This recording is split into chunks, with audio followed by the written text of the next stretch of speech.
is this a test run to see if it's gonna clear up or something? No, this is actually running. Oh, Oh, this is it. We up. We live. All right. We actually live right now. I mean, you All guys right, look all right y'all. from. Oh, Huh? go ahead. Go ahead. My bad. All right, y'all. We finally here. We finally doing this, man. Let's give it a round of applause, man. Watching the barn burn. All right. Enough of that. So look, man. Damn, bro, I don't even know how to bring this in, man. This just feels like a long time coming. I'm one of the hosts, T the music plug, T, or just however you want to do that. Just call me T. Over here, we got J Division, or J, or J sees it all. And then right here in the middle, we got Doug, aka Landline Doug, aka Telephone Doug, aka Papa Doug. However you want to call it. But yeah, man, we watching the barn burn. Just starting off with it, bro. Like, how you guys feeling? How was y'all weekend so far? This the end of the weekend, but some niggas got 3-day holidays tomorrow. Shout out to Martin Luther King. Yeah, man. Shout out to that nigga Martin Luther King, man. Yeah, gang, all real shit, man. So I'm saying, fuck Montgomery, boycott. You know what I'm saying? Free Palestine. Anyway, I'm feeling good, man. I'm.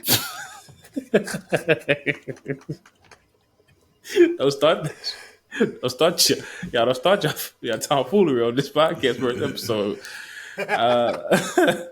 Like I'm saying, man, I'm feeling good, man. Feeling great. Glad we finally here, man. Finally made it. Finally got started, bro. 2024. You know, it's only up from here. Yeah, that's it. Yeah. How about y'all? I mean, hey, the whole monglers are gonna always bring good things. So shout out to one of the biggest and most, I wouldn't say notorious, because I guess I'm gonna say notorious, most notorious homongler in Dr. Martin Luther King. Thank you so much for going from city to city and having multiple women waiting for you. Hey, Dr. Martin Luther King did have them hoes though. He did have them hoes. Definitely. Yeah, that was shocking. That was shocking to find out, man. I love black history for y'all. I ain't gonna. Well, for me, I don't know. I used to be so green to the world and stuff, and I'm just like, the older I get, the more I'm just like, you know what? This shit shouldn't really surprise me anymore. Yeah, man. They say one of our biggest weaknesses is women. Yeah. You put women in our space, and we ain't gonna know how to act. I just seen a video of the pastor side chick messing up the congregation today, because come to find out, he done got her pregnant. Oh, okay. Sound like a Tubi movie or a Tyler. Sound like another Sunday. TD Jakes. What? Power bottoms. You want to start there first? Oh. I mean, I want to start there first. I would think, they just went straight into it. All right. Oh, buddy. All right. Let's get into it. I mean, what can we really say? So first of all, in the other news, Cassie, of course, she sued P. Diddy back in November, and then come like the end of December, all of a sudden, we get these new FBI notes and stuff, pretty much saying like what was going on at these Diddy sex parties and stuff. And the way that they described TD Jakes, they described TD Jakes as a power bottom. Now, me just hearing that word, I'm like, what the fuck is a power bottom? I know I've heard the term bottom before, especially, amongst gay people, but, the LGBT community, but a power, you just add power in front of that? I don't know. I don't know. So, Googled it. Turns out it's a power bottom is somebody that, they dominate people while being bottomed. I don't get it. But yeah, that's pretty much the definition. Or does the bottom dominate the top? However the fuck, I don't know. But yes. How do these are questions that we need to ask. These are questions, but now we need answers. How are you feeling right now? Because that term. About that term? The term or P. Diddy? Or TD Jakes? The whole situation. First and foremost, Diddy is a supervillain. we kind of already knew this already. Take that. Like, bro, look what era this man comes from, bro. This man was one of the pivotal people in the West Coast versus East Coast beef during the 90s. So I won't be surprised if, you know what I'm saying, shook a few hands, kissed a few babies, threw a couple dead bodies in the trunk. You know what I'm saying? I won't be surprised if that happened. For real, for real. So we ain't gonna get into that on this episode. But hey, I won't be surprised for that neither. But yeah, man, P. Diddy is just like he looks like a guy that's like he's cool until he ain't. Like, y'all remember when he did the Joker for Halloween? Like, was that last year? It went this past year. I feel like that was a minute ago when he actually did that, and like he said, I feel like it was the this. video just been circulating a minute. Oh, word? Oh, well, whatever year that was, that man dressed up for the Joker for Halloween, and Warner Brothers said that nigga couldn't be the Joker no more because, like, hey, but you tripping? That was him in real life. That wasn't no acting, my boy. Like, ain't no way in hell you gonna play the Joker better than the Joker. You feel me? So that already should have told me that this man is crazy. Deep down inside, he will hang you over a balcony. Wale, he will blow up your car. Kid Cudi. He's him. I mean, He's who people think Kanye West is. Boom. Exactly. I don't know. I feel like that's who, like I don't They know. talking about like on a mental capacity level. Just on some like, You know what? Yes. just the crazy chaotic shit that they be on. Matter of fact, just freaky. I think he's just freaky. Yeah, that too. He's just a freaky man. He's just a freaky old man. That part. I'm not gay. I'm just a little freaky. Like that man, he just want to party with you, man. He just want to party. Like he likes to party, bro. Like that's all he is. So yeah, because people that you know what I'm saying that was close to him in certain points of time that's being interviewed. Because you know what I'm saying, I'm guessing they just ran out of little money and they said, "Shit, I need to give me a little money." The people that's interviewing that was close to him at certain point of time, they saying that it's like, bro, he know who to do certain things with. Like he know I shouldn't mess with this person. But if he can take advantage of you, if he can persuade you or, you know what I'm saying, any of that, he gonna do it. But if he see that, oh no, I can't do this with that person, he ain't. And then that's just what I done seen on a couple of interviews with some people. So that's why I say he probably what the fuck was that? Man. Hey man, he tried 50 Cent that one time. 50 Cent been on his ass for years. Bro, can we talk about the fact that like how calculated this man Diddy really is, bro? Word on the street is he knew about the lawsuit like months in advance, maybe even a year in advance. Like he heard through the grapevine she was gearing up the lawyers, calling people, getting her statements ready. So he already kind of had this put in place, bro. He was paying off people, getting them niggas to sign NDAs. He was goddamn. He went on a damn apology tour somewhere. That nigga dropped the album. Like I ain't even Gave people back their masters. Yeah. Changed his name to Love. Like, bro, he's a mastermind, dog. Like, come on, man. He knew all of this before it was gonna happen. That's what evil geniuses do. You know, you got that money. You know what I'm saying? Like, you got that money. You know what I'm saying? Like you said, shook a couple hands, kissed a couple babies. You know what I'm saying? Tooted that booty up a little bit. You know what I'm saying? Whoa, wait a minute, hold on. We're not going to run past that. Like we just say what we just said. Hold on. I mean, they gonna let you know. They gonna be like, "Hey, bro, like the heat finna come down on you real quick." So I mean, what you gonna do? Barbecue a meal, do. So I'm gonna talk to your lawyers. Hey, man, drop a clue bomb for my boy on that one, man. Barbecue a meal, dude. Drop a clue bomb from TT. We gonna get it. We gonna get it. This is the first episode, baby. We learned. Let's go. I got that nigga a drum, bro. I said drop a ball with this man. This man gonna goddamn. That's all we got right now. Say we're in. We gotta wait for some more sound to get loaded up for y'all, man. We saw that, bro. Oh my god. So y'all be patient with us. Y'all give us some time. Oh Lord. Anyway, what you was saying, Doug, man? Oh my god. Oh man. But you know, like when you got that kind of money, you got that type of power. You know what I'm saying? Whatever a better term for that would be, the influence, I guess. Yeah, they're gonna let you know. They're gonna get in contact with your people. Your people gonna talk with them. They're gonna get back with you. They're gonna be like, all right. So this is serious. This is not a false alarm. So I need you to do this. I need you to do that, and I need you to do this. You know what I'm saying? I'm gonna get with your manager. I'm gonna tell you. I'm gonna tell him what I just told you, and y'all figure out. I'm gonna get with your friends. You gonna get with my friends, and we can be friends. Yeah. That's a weird man. That is a weird man.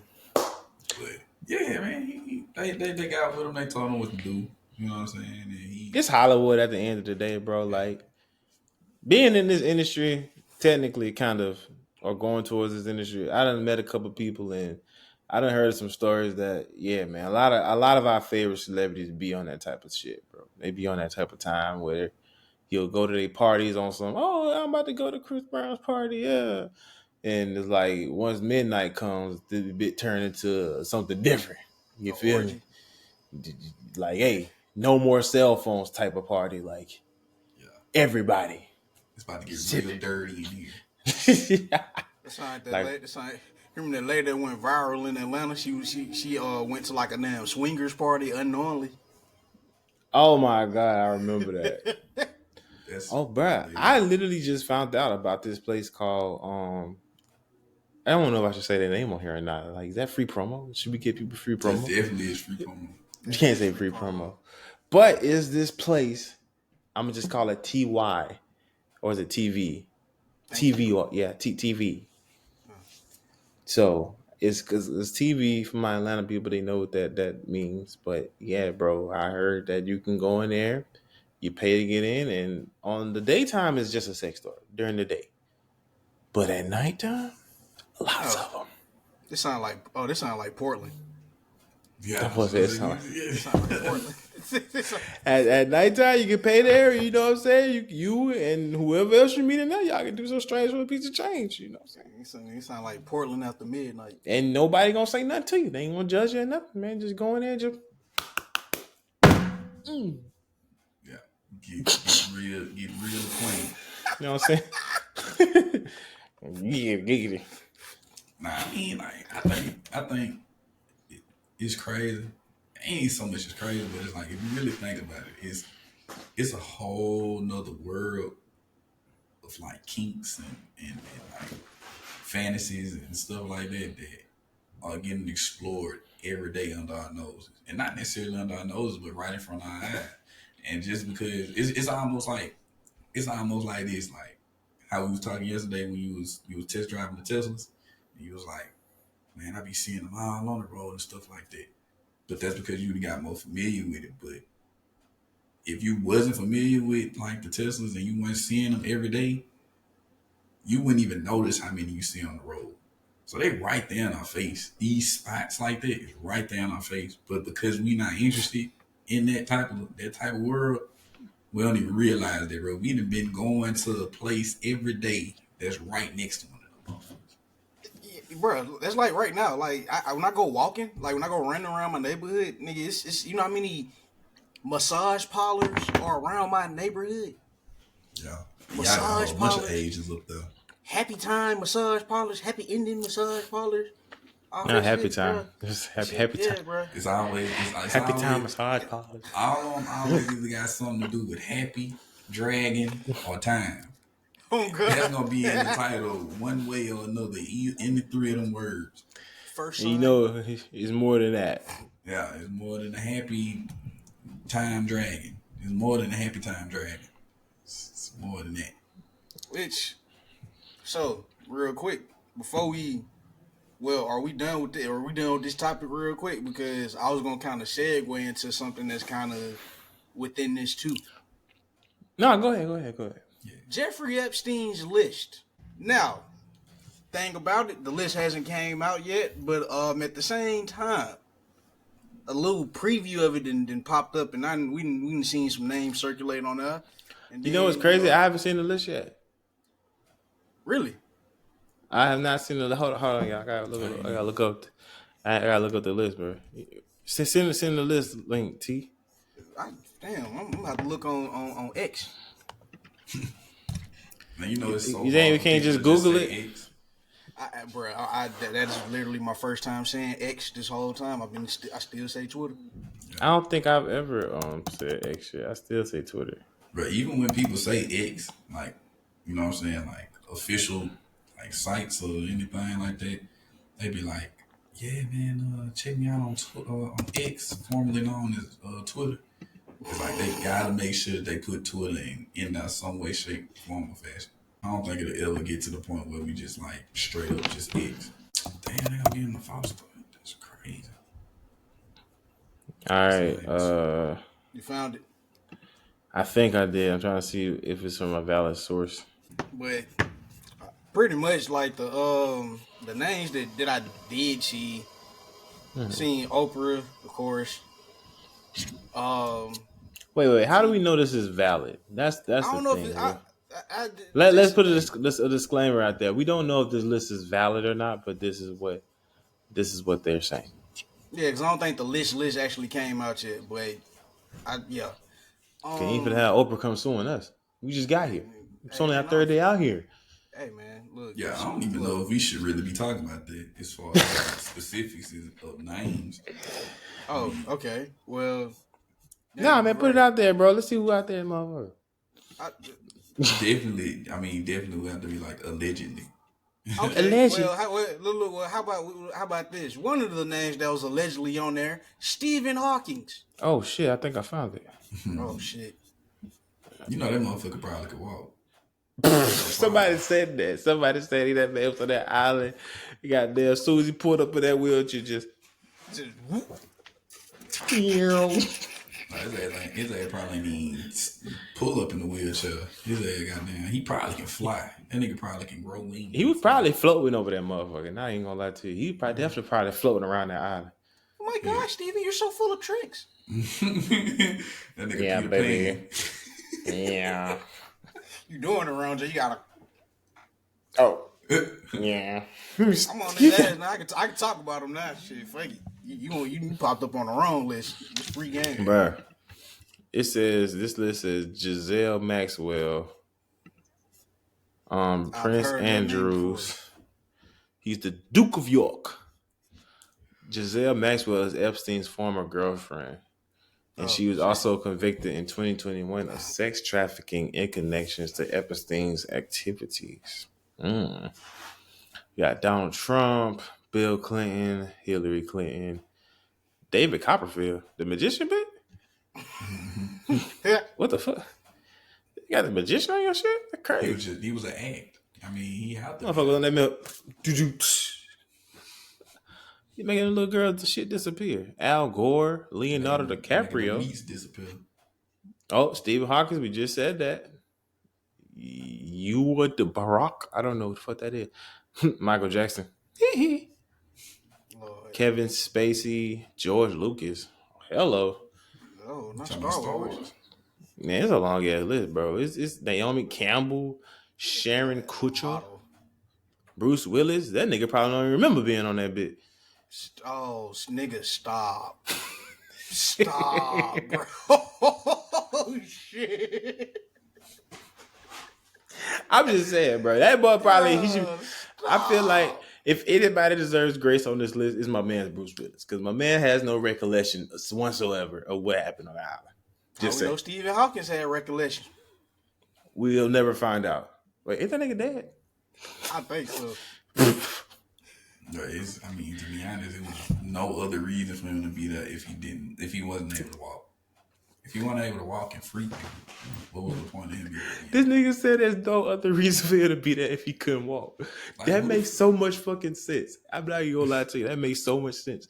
Because what would you be doing there? Come. I mean, like, don't nobody want to see him. Like, I'm sure that nobody want to see him. Ain't nobody walking in and be like, you know what's missing? Stephen Hawkins. Fly this motherfucker out here. He's missing. That's what Fly we need. Fly that motherfucker out here. Fly him out here. We doing all this freaking in here. They probably didn't land the plane. They just dropped his ass off there and had a parachute down. They had him attached to a rope the whole time. He got goddamn icicles coming from his nose and everything. Yeah, baby. Come on, man. That man was able to walk. Up, Chris Tucker. My boy Cat Williams said something about him. That. He said he was on that more island, man. Cameron Diaz. Some other people I don't know about. Yeah, man, that list is pretty crazy. Aaron Rodgers actually caught some flack from who was it? Jimmy Kimmel. Yep, he was on the Pat McAfee show, and then he said something about Jimmy Kimmel need to be worried about the list. I'm like, oh, what are you insinuating right now? Man, he was trying to file a lawsuit on him or something. Wasn't he? Yeah, no, Jimmy Kimmel ain't like that, but he said, hey. But that just gotta show you. Yeah, he definitely was down. It's like, I mean, he got banned. Well, he actually got banned off the Pat McAfee show because of what he said. But come to find out, I forgot Disney owned Jimmy Kimmel show too. So this is all a big ass network. So they're gonna protect their assets. So yeah. But didn't Pat McAfee just call out his boss on ESPN? Come on now, talk to him, Jay. Yeah. Hey man, I'm just saying, man. You know, y'all want to jump in the fire for who you want to jump in the fire for, bro. It's all a big shaboogie. You feel me? So we ain't gonna get into all that right now. But yeah, brother, the list long as here. If y'all want to go see who on the list, y'all can just Google it. I got my source from the independent.co. And not yeah, a credible man. Source. I'm just playing. I don't know. Probably not. Who knows? But hey, man. My thing about the list is that it's like, okay, if it gets put out, or when it gets put out, or however whatever is the final stage of this list as far as exposure, I mean, what does that do? Like, ain't nobody finna sit up and be like, oh man, Chris Tucker was on that island. Oh, if I ever see a movie and they got him starring, and I don't care if he ain't nothing but a background actor, I ain't watching that movie because I ain't gonna support him. And them folks don't care. I think it's just the whole, like, I don't know, just it's kind of like watching the show The Boys.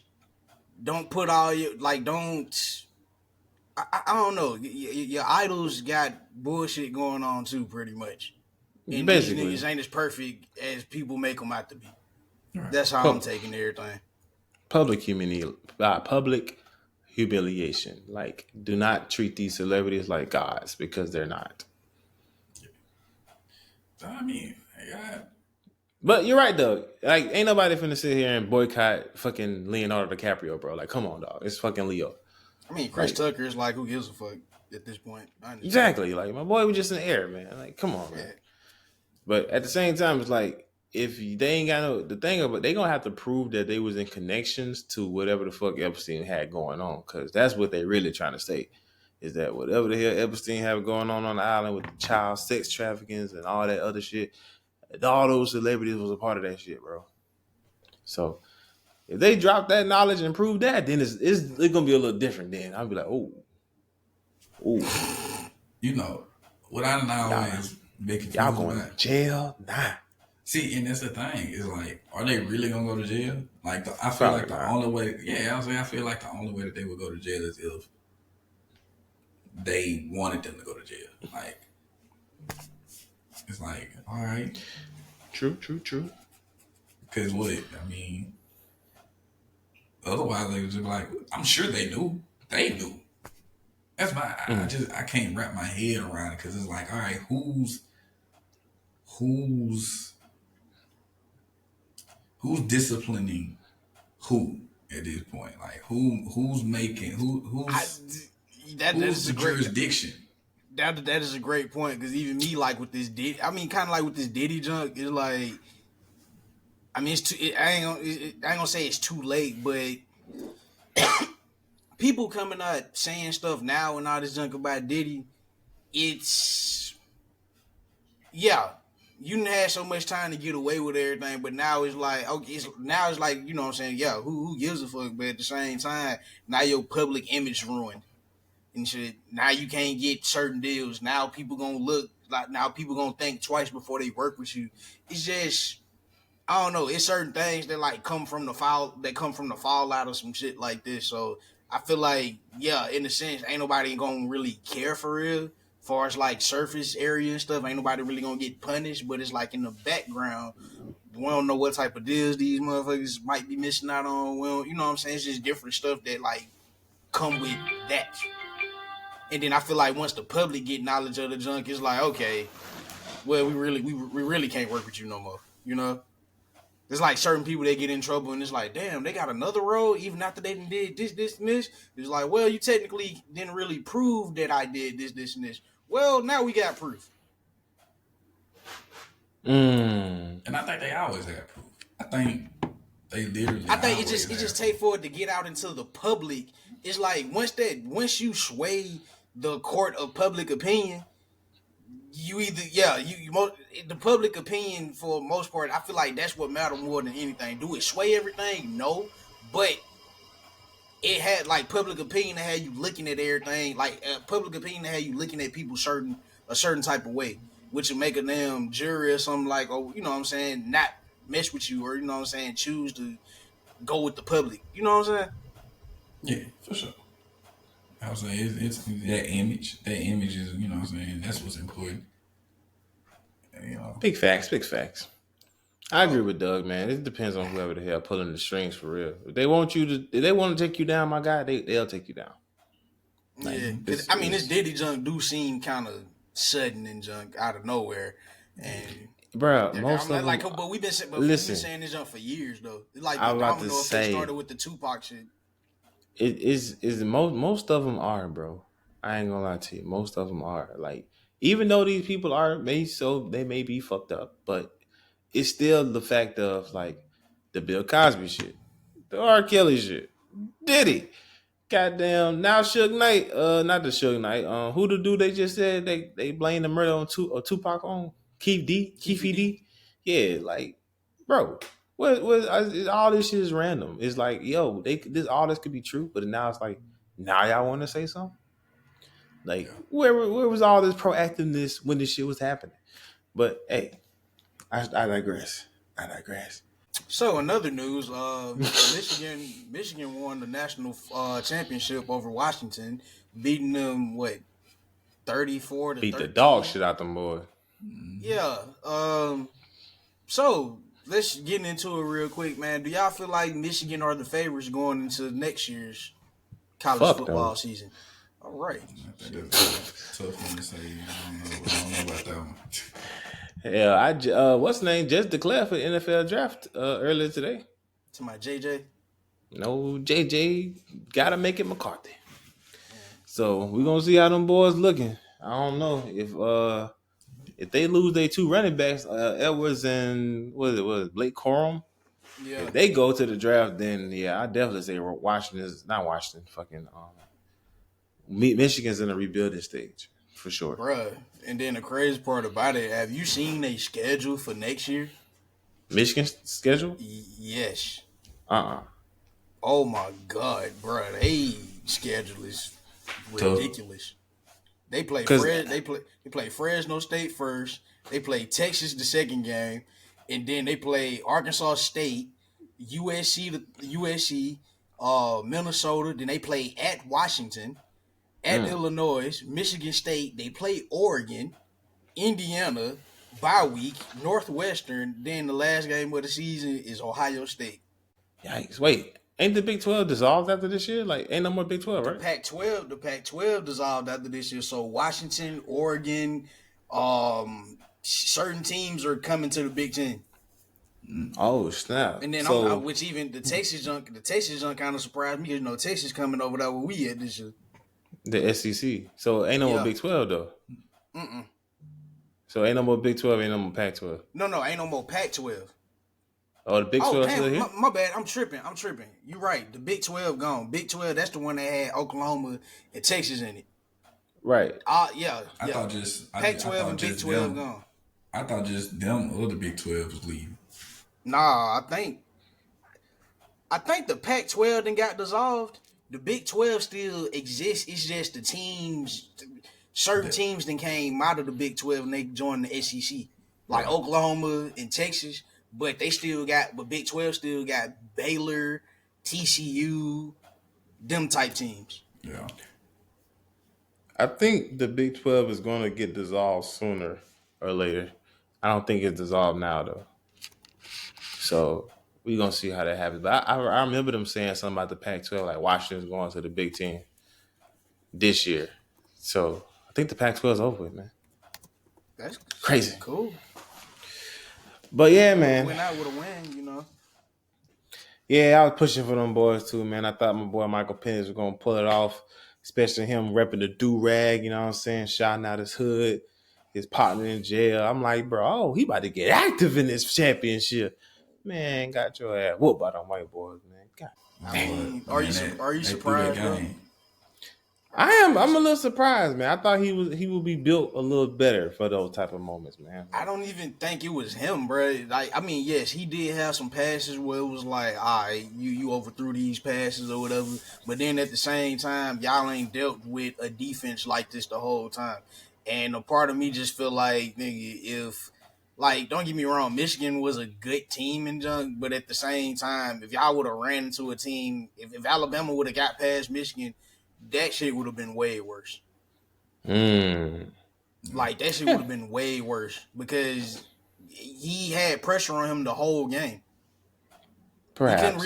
He couldn't really do nothing. And then that's the thing, even folks was like, well, what about Texas? Nigga, Texas pass defense is trash. So them doing what they doing against Texas makes sense. I think momentum played a real big part into that because like they was holding their own. I mean, even on defense, they was holding their own. They was moving the ball pretty decently, but it's like it's hard when you fight against the refs too, because they had a couple of because field position is a huge thing too, because you know what I'm saying, like field position, and you know what I'm saying, like the downs affect your play calling. So, I mean, if you just threw a 30-yard pass for a first down in the pivotal point of the game, and then the refs say, "Oh, nah, it was holding, and it wasn't really holding," and you know it when as a team that can demoralize you, especially when I was on the third and long. So it's like, all right, well, shit, it's hard to get over that, especially for young players. So they carry that on. They got to punt. I agree, bro. But the only thing that just got me like, nah, bro. I just felt like y'all was gonna lose this game regardless. 17-3 in the first quarter. They did score quite fast on them. Like they were running through their defense. They literally got away from what was working for them and started passing the ball. And still scored. Yeah. Like that game could have been way worse than it was early. Cause remember I text y'all and I was like, "Hey, bro, this shit starting to look real Georgia and TCU-ish." Yeah. Yeah, I thought they just kind of was slipping up at first. I was just like, okay, they a little too hyped. They a little too. They wish they were. They was just too excited. And I'm like, they all right. They need to calm down. And they calmed down and still got their ass whooped. But I don't think that boy Penix ever really settled into his like self for real. Like I don't know like how close y'all watching him, but he was looking like nervous as hell the entire game.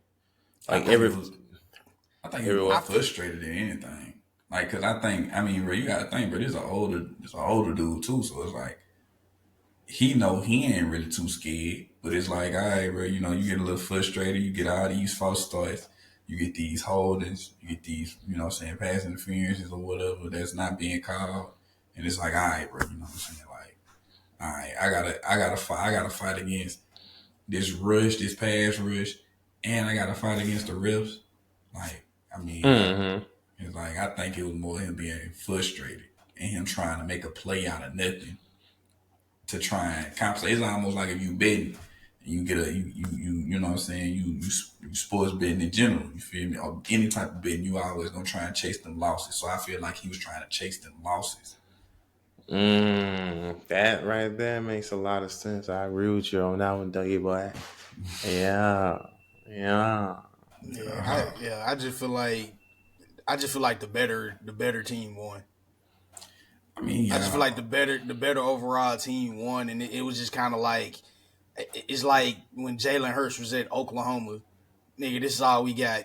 Go out there and make it work, and it didn't work. It didn't work out. Y'all wasn't better than this team overall. Y'all probably had the better quarterback, probably better receivers or whatever, but overall team wise, no.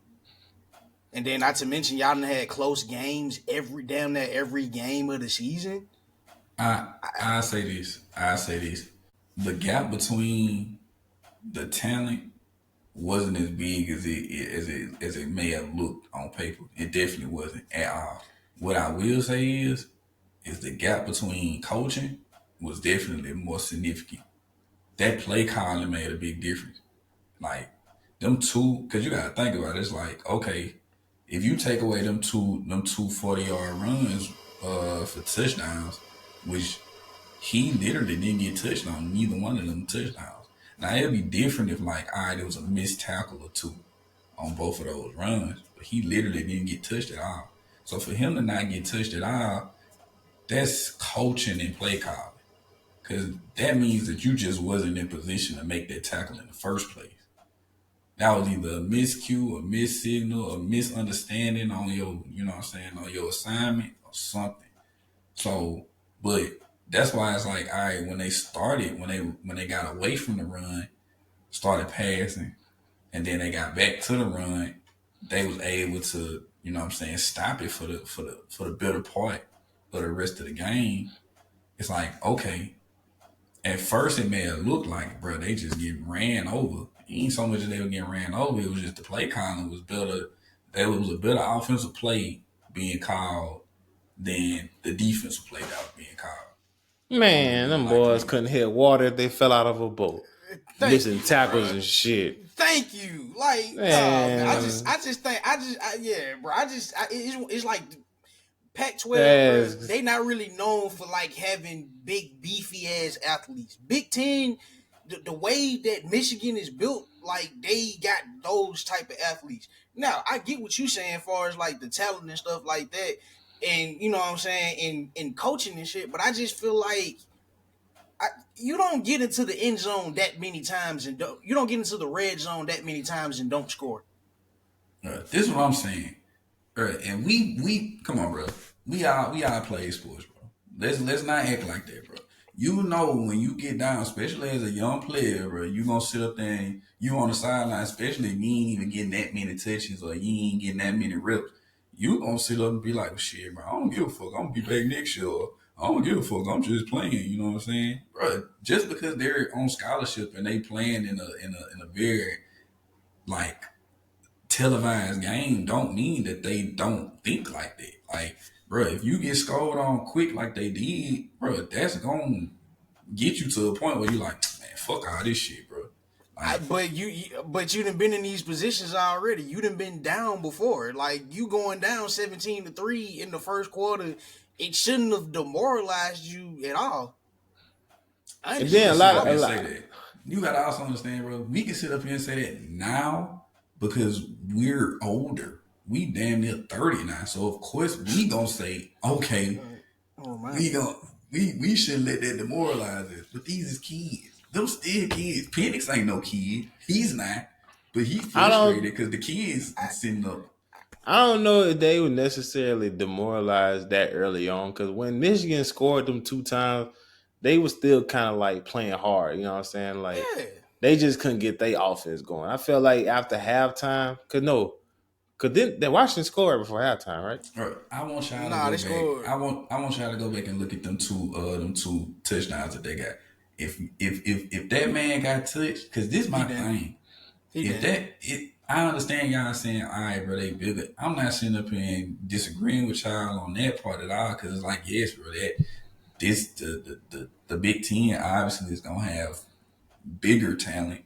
They're gonna have more athletic talent than the Pac-12. Obviously, that's just like with the SEC. Like, I mean, it just is what it is. But it's like my thing is that it's like I'm not saying that wasn't a problem, but I'm not gonna sit up here and say that was the problem. I think originally the problem was the fact that it's like, it was play calling. And then you get a snowball effect of all of the other things being exposed. Then you start peeling the layers back. But I'm talking about as far as initially what caused the like collapse of them. So I'm starting from the beginning. And I think like overall, when you look at the big picture, what started it all was the play calling. Cause that's what I'm saying. Like, bro, if you look at them two plays, but that man had a hole big enough to drive a truck through.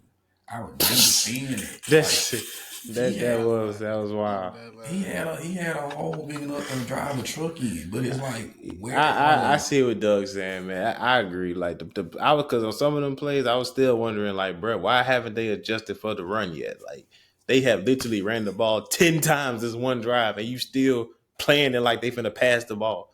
Nigga, y'all don't blitz these people. They ain't adjusting until the second half, which we were saying, like, Washington the second half team anyway, which they came out and kind of shut it down a little bit. I feel like if it wasn't for Penix pretty much coming out and throwing the interception first play of the damn third quarter, yeah, things probably could have turned different, but I feel like they got off to too slow of a damn start. Oh, I'll be right back. To keep up. Yeah. And I mean, not even just the players, like the whole team all together. The you know what I'm saying, the coaching, the coordinators, the whole thing. Like it definitely looked like they was just. Obviously they looked outmatched, but I do want to say that it's like, bro, I think they could have made it a better fight than they did. Yeah. But the where they was hurting it and where they weakness was is that it's like, okay, y'all require like a special play to happen for y'all in order to keep things close. But when that special thing was actually against y'all, it's like, okay, what we gonna do now? Act the fool. Act the fool and blow it. They blew it. What we gonna do? Okay. So all right. I feel like we kind of in the same headspace about this, where it's like, yeah, Michigan should have won the game, but in key moments, if Washington do what they got to do, this game will probably be closer. They just got outplayed. They got outplayed, out athlete, out coached, just out everything for real. They're plain and simple. Yeah. So shout out to Michigan, shout out to Jim Harbaugh, whatever the fucking name is, getting his first dub as a head coach. Hey man, we might see him and Jimmy go and play each other again in the NFL. Nah, man, we probably gonna see that Michigan versus Alabama rematch. Coach versus coach.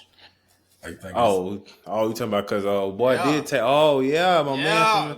Let's talk about it. Nick Saban retired. Thank God. Hey, relax, my boy. Relax. Like this, we're still. You don't know how it feels to lose to one team 9 years straight. You don't know. Bro, this man sound like Jeff T right now. He's like, bro, I hated Brian, bro. We lost to this man every year. Like, shoulder check that nigga. I know he said he was in the league. Like, man, we lost to this man for like 10 years straight, bro.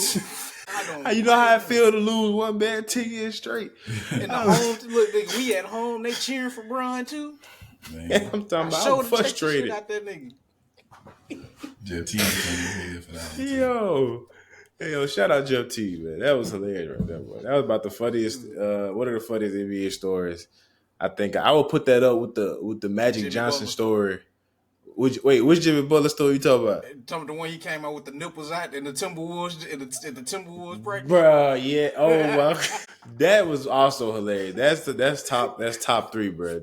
That motherfucker said this man beat them in a scrimmage, ran out the practice facility, showered, changed clothes, went home, and they said they were still practicing now.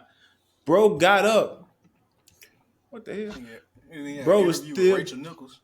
That man had an interview the same day, and everybody looked on the TV and said, "Ain't that what?" Yeah, I just busted ass at practice. That was a legendary moment right there, bro. That was legendary, Jimmy. Yeah, you talking about the Magic Johnson story when that nigga was like, hee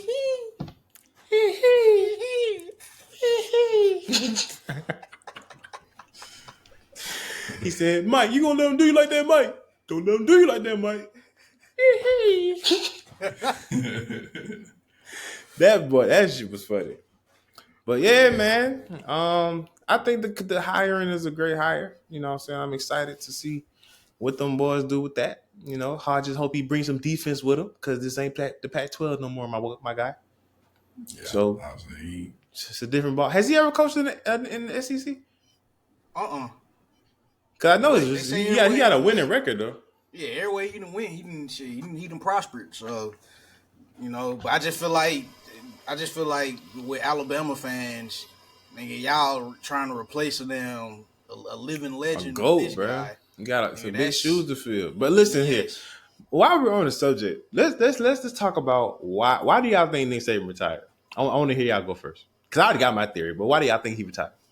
The NIL. But then now, Cause that shit was so abrupt to me, bro. I'm not even gonna lie to you, cause I'm like, this don't feel right. I don't know what it is about, bro. It just don't feel right. Like I understand, you know what I'm saying, you feeling like, yeah, man, this might be my last season after this season. But I felt like he would have said that shit prematurely. This shit just came out of the blue.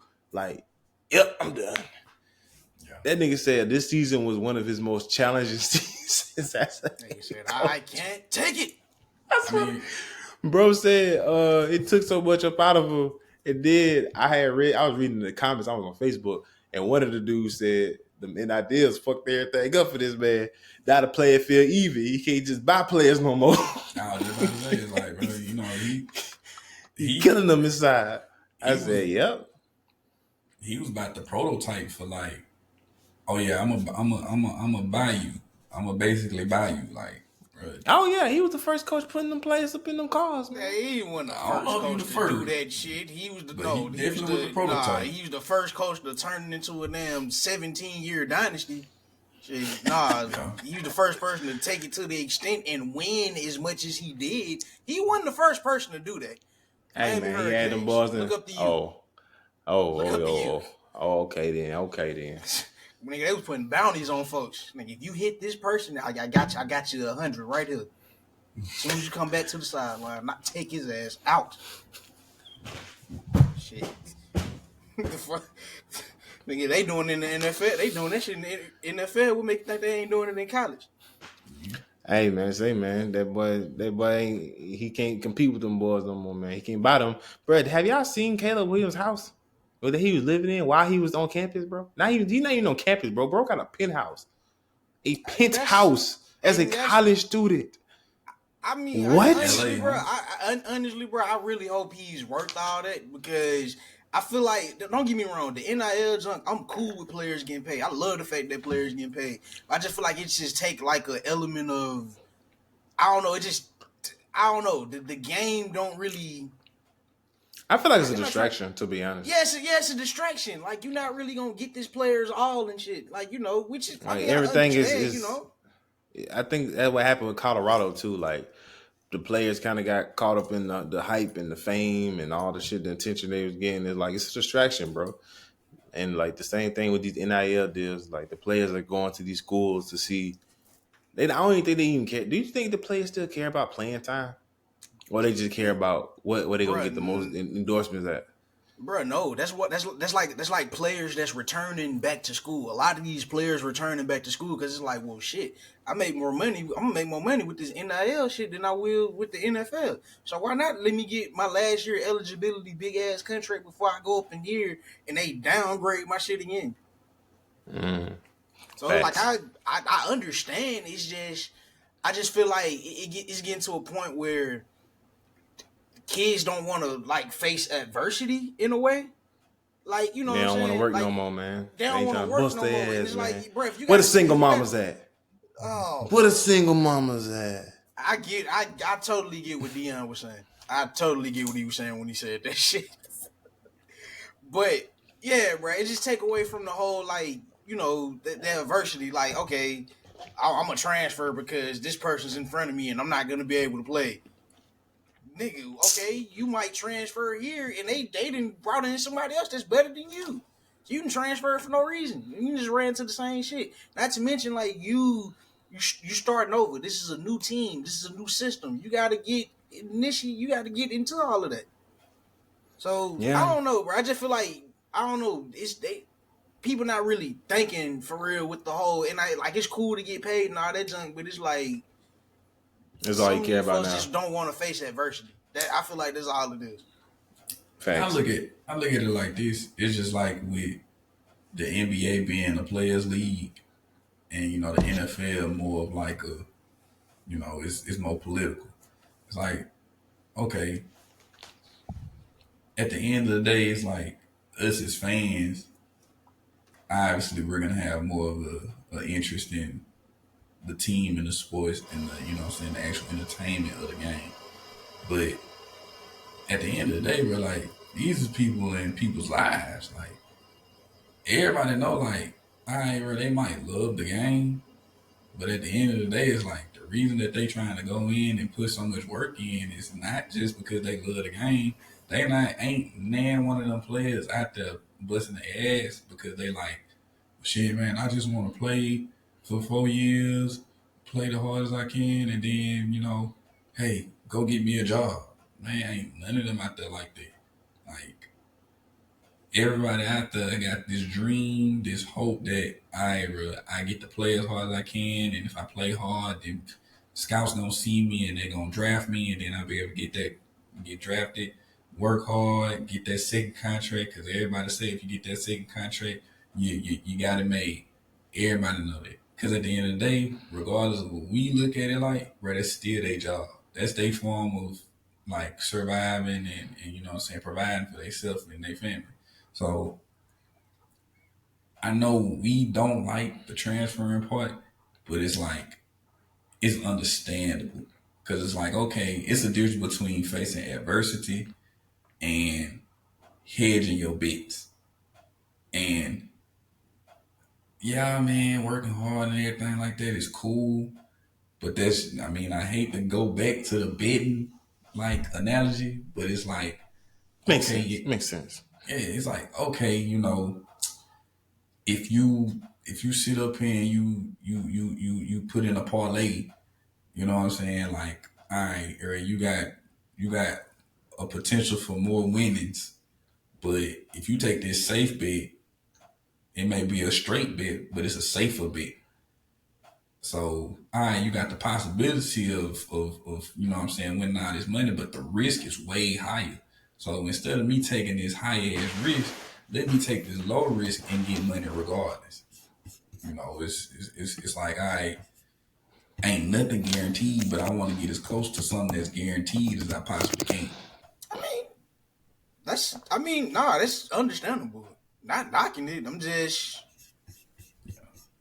I don't know. It's like you doing okay, yeah, you transferring for the money purposes. Like I understand that, but I just feel like if you're transferring for sports reasons, then it make it a little. I mean, because yeah, you could just stay where you at and just keep collecting instead of transferring. But if you transferring like, oh, well, I'm gonna get the bigger bag over here. All right, cool. But this is all the stuff that comes with transferring over here. You might not get. I don't know. You might not be as successful here as you was there. You know. Yeah. So it's just, I don't know. It's pros and cons with all this junk. Right. But I do feel like that a lot of times you be seeing people transfer. It's because like, oh, well, they brought in this quarterback and such, y'all. I'm gonna leave. But then half of the time, I don't blame a lot of these players too, because when these players when these schools hire these new coaches already be having their plans in their head. That's like with Lincoln Riley. When Lincoln Riley left Oklahoma and went to USC, shit, he brought the damn quarter. He bought Caleb Williams too. Caleb Williams supposed to be in Oklahoma. So that's another element of it too, where it's like, shit, I'm gonna just follow the coach. Cause even Ryan Williams, soon as Nick retired, he decommitted, but he's still saying like, shoot, if they get whatever coach they were supposed to get, he'll think about coming back or recommitting. Right. So it's multiple elements to that. But yes, overall for that question that we started with, Jay, yes, that is the reason I feel like Nick retired. Okay. I can second that. I just wanted to see what y'all opinions were because I already had the idea in my head, but I just wanted to see what y'all thought too. So, yeah, Yeah, I good think that's old NIL. How do y'all think Kalen Debauer's success is going to be at Alabama? Like, what y'all I don't know, what y'all expecting even this year coming into it? Like, and he's losing a lot of people already, folks transferring. Shit. It's funny because a lot of them transferring to Florida State. I saw that. Oh man, But I didn't even know that. yeah, a lot of people, they lost like a wide receiver or two to Florida State already. Oh Where yeah, shit, probably Urban. Probably. I know we just we lost Isaiah Bond, which was one of our wide receivers. That nigga going to Texas. I'm like, well, damn, ain't that something? Shit. So I it's gonna think, be a long 3 years in the rebuilding phase. But the thing about it is, Nick Saban think he's slick, bro. You know, he's slick. Still gonna be coaching. bro, Yeah, I that say nigga gonna he's be still like, the he gonna be AD. the damn athletic director or some shit. Yeah. He gonna take like That a boy, Pat he gonna Riley have role. access to all the programs, all the like insight of what's going on. He gonna be in that motherfucker helping game plan for everything. That's funny as hell. You know he So, been there though. So that's why I mean it's understandable if he said it did take a lot out of him because like I read he technically been the AD For for years. Alabama for years. So For years. so So like all right. I mean, it makes sense. He's just I mean, he chilling. He just taking a Pat Riley role right now. And then this coach let them tell it. I think he comes from the Nick Saban tree anyway, so there's a little familiarity there. Yeah, we're gonna see what they're talking about. Ooh, I don't know. How many losses y'all think y'all will take this year? I don't really know, man. I gotta see what roster we still got and what we working with. Jalen Miro done, right? He was a senior, Nah, wasn't I think he coming back. he? Oh He God. better come. He Um, better come back. They gonna Bro, need he him to ain't the bro. receive. Jalen Miro wasn't the problem, man. Y'all found another. That shit crazy, bro. Y'all just be having bruh. weird shit. First the kicker, then y'all get the kicker figured out. Now y'all ain't got a damn center. Like what the fuck, like, bro? Man, look here, bro. It's listen. I like Jalen Milroe. I just think that he isn't a true quarterback. Just saying. I don't think he's not a true quarterback. Like, bro is a running back in a quarterback position. And he's literally what people said Lamar Jackson was until Lamar Jackson dumped by 500 yards on that ass. Then y'all saying something different. But yeah, man, Jalen Milroe ain't did that yet. So Yeah, I said Jalen ain't he don't give me no like, I don't even think brother was averaging I don't even think he was averaging 200 yards a game. But neither was JJ McCarthy. But at the same time, like I said, JJ McCarthy's ass. But that's besides the point. Like Jalen Monroe, he makes plays now. He'll extend the play for you, but I don't know. I'm trying to figure out how can I describe him? What can I compare him to? Or who can I compare him to? Would I compare him to a Russell Wilson? Johnny Manziel. he just not no quarterback. Like he a running back that can throw the ball. Yeah. That's simple. I mean, he basically like I feel like if they get if they get them like a freshman or something that's like a true QB, he'll lose his starting job. We could probably put him out. Put him at He probably put him at slide or something. Or he'll transfer. One of the two. Then they can do a whole bunch of like wildcat and stuff like that. Yeah. But yeah, that's my only issue with Mr. Monroe, man. Yeah, besides that, I guess he's all right with me. Yeah, whatever. But yeah, man, I don't know, bro. I can't really pinpoint how many games we'll lose this season, man. Shit. If I'm being nice, 5. I can see y'all losing 4. Well, I gotta see what's the schedule is. Hold on. What's Alabama's schedule? I can tell you right now how many games. I think we gonna beat y'all ass though. Y'all ain't got McDaniels no more, do y'all? Nigga, we ain't tripping. We got another nigga right behind him. Only thing I'm worried about is the defense. Man, y'all ain't got McDaniels no more. Y'all over it. Nigga, we fine. We gonna score all day. We just need to defend. I ain't gonna lie, bro. My boy, the boy, he might bring some of them linemen over there. Somebody from Washington? Yeah. Maybe. So we got Western Kentucky We should win that. USF. Ooh, I don't know. I was surprised at this season's game against them boys. Yeah, I was trying to figure ourselves out. That's why I don't really hold that against y'all. And then if we gonna do that, nigga, we need to. If y'all gonna hold that against Alabama, y'all need to hold Auburn against them too.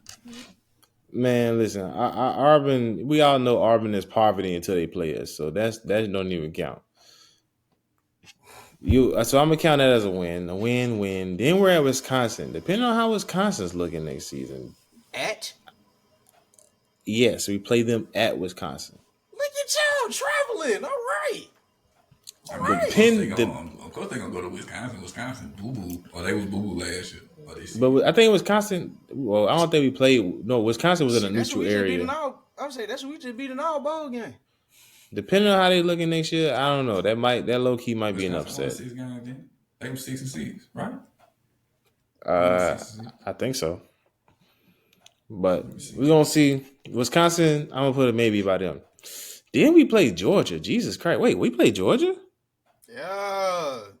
Oh wow, we played Georgia. SEC schedule starting 9.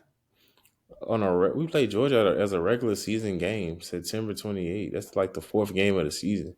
That's wild. Hey, nah, this schedule kind of like goddamn turn up after the 3rd game. Like, bruh, it's like after the 3rd game, it's like, yo, this is finna be a slugfest. We got Georgia, Vanderbilt, South Carolina, Tennessee, Missouri, LSU. Then we go to Mercer. Texas got to be on that somewhere. Nah, we don't got Texas on this one. Not this season. We got Oklahoma though. Okay, yeah. And we play Oklahoma right before we play Auburn. My bad. I can't even like I'm gonna go back to my first answer. I feel like we might lose 5. We might lose 5 at least. My bad for talking crazy to Wisconsin. They actually won 7, not 6, 7 games. Oh yeah, so that I wouldn't be surprised if Wisconsin gets an upset early on Bama.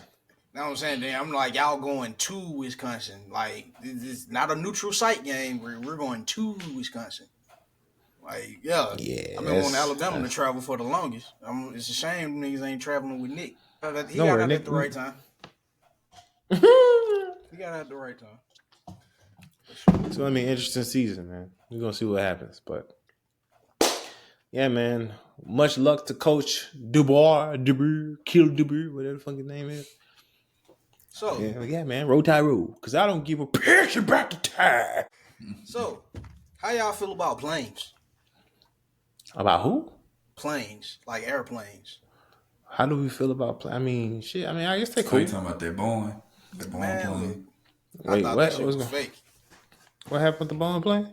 Nigga, the Boeing plane, bro, the damn door blew off while they was like 20,000 feet in the air. Oh, I did see you wrote that in the notes. I ain't look into that. So, what's the video or something? I ain't seen no video. I just seen the picture. And when they showed the picture was on, like, the plane was on the ground already. But I was just like, God damn, that bitch flew off, like, while y'all was in the air. I'm surprised ain't nobody, like, fly off that mug, you know. Ain't nobody freeze to death. But just so happened the people that was supposed to be sitting in them seats didn't come. Oh. Damn, now they finna go through some Final Destination type shit. Probably so, but now y'all fucked up, buddy. You should have been in the seats, because now you're about to go through a series of unfortunate events. Well, they good shit. The plane people survived, so they shouldn't be feeling it. But they wasn't supposed to survive. Come on, D. Come on. You right. Come on, D. Well, yeah. They just fucked it up, bro. They just fucked it. Wait, what? How can they sue because that they was dead?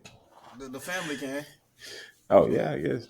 Yeah, man, they just messed it up, bro. They still finna get a lawsuit because now since that junk that happened, they done went back and like not everybody looking at their planes and stuff and trying to see if they got like loose screws and stuff. And all these Boeing, it's pretty much all the Boeing planes for the most part. Yeah, man, I don't know if the quality of these Boeing planes, I don't know, somebody fucking up in the factory or something. Yeah. So who flies Boeing planes? It ain't Delta, cause nigga, everybody fly Boeing planes. What you mean? Oh wait, what? No. Yeah, Nigga, I bro, think yes, they. everybody fly Boeing planes. Usually when you check your thing, them will be like you're getting on a Boeing 757 or some shit. I don't, Oh shit! I didn't know that. Airbus actually made more or put out more planes last year than Boeing. So I don't know if that was for the first time. I don't know, but like Boeing usually be putting out the most planes, but Airbus actually put out more last year. But shout out to them because Boeing fucking up right now. I mean, for them to put out as many planes as they usually do, I mean, if we talking percentage wise, that's pretty good. But obviously, you want to have that be zero. You know what I'm saying? But I guess they kind of just show you, like, what the workforce really looking like right now. Yeah, door. Yeah, I'm just saying before a door to blow off 20,000 feet in the air, man. Yeah, that's a QA That's thing. Like that's a quality assurance type of thing right there. yeah. Somebody ain't on their job. Well, somebody Testing. missed. Somebody missed something. Yeah, you Well, know. then. So, but the thing about it though, I think it was a few injuries though. Nobody died, nothing like that. Yeah, they got a lawsuit coming. Alaska Airlines. No, Oh, not Alaska Airlines. Actually, they're suing Boeing, if I'm not mistaken. Yeah, they make them Alaska look bad. Alaska Airlines is suing Boeing because they use their planes. Well, the people on the plane is suing Boeing too. They gonna be paying out a pretty skibbity blah blah in them penny. Yeah. Shit. Yeah, man. Shout out to them people, man. Get y'all money, bro. And what I want to say, Alaskan Airlines, they do mostly like international flights, don't they? Or am I tripping? I Or do mean, they? they I do ain't never flew mostly. Alaskan, so They do I mean, what mostly they do West mostly. Coast. Like I Yeah, I mean, would say Alaska Airlines based out of here, based out of Washington. So I feel like they do mostly West Coast. But then I done flew Alaska to New Orleans before. I think. Yeah, I done flew them to New Orleans. Okay. huh? So Was it cold? the thing about it though, I think Delta actually own Alaska. I wouldn't be surprised. Them So big yeah, I think that's why I was like, shit. monopoly ass company right there. Hell, they own Atlanta. Yeah, them niggas got a whole airport dedicated to just Delta. Come on now, and it's international, Delta, bro. Like Delta we'll send you to domestics. Japan right now, bro. Right. Delta the domestics, Delta International. Like it's so big, they had to make 2 airports, bro. Yeah, I remember the first time me ever flying through Atlanta airport, I went to the wrong one. I had went to the international one instead of the goddamn domestic one. I like it's 2, but man, Atlanta airport big as hell. I ain't even gonna say for no reason. The amount of folks that come through there, they need an airport that big. I just wish it was easier to travel around that mug. Bro, you gotta travel in the airport before you travel out the airport. That's what's Right. crazy.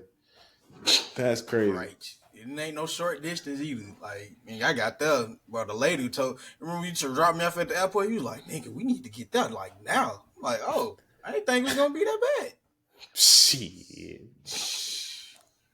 Well, the lady rushed me to the plane, nigga. They held the plane just for me. So, oh, baby, you late. I hope you get through TSA on time. I'm gonna try to hold the plane though. Yeah, do the pre-checks. Oh, I ain't had that. I ain't gonna lie. I want to get into that. Once I start flying more frequently, I'm definitely getting. We call it clear. Yeah. Clear. Yeah. Yeah. Get to that It's, TSA expeditiously. right, it's actually very convenient. I get it, you know what I'm saying, through my hazmat. So like it's real convenient for sure. For sure. Oh But yeah. So, you, what you gonna say, Doug? no, I was just gonna say, I mean, you just gotta make sure that you register, you know what I'm saying, put your name on the list before you actually get there. Because then that defeats the purpose. If you gotta go down there and see, put your name down there. Like, all right. So, how we? Well, Doug. I mean, not Doug. Jay, you was talking about the junk for a minute. How you feeling about this Lennox Rod Wave tour situation?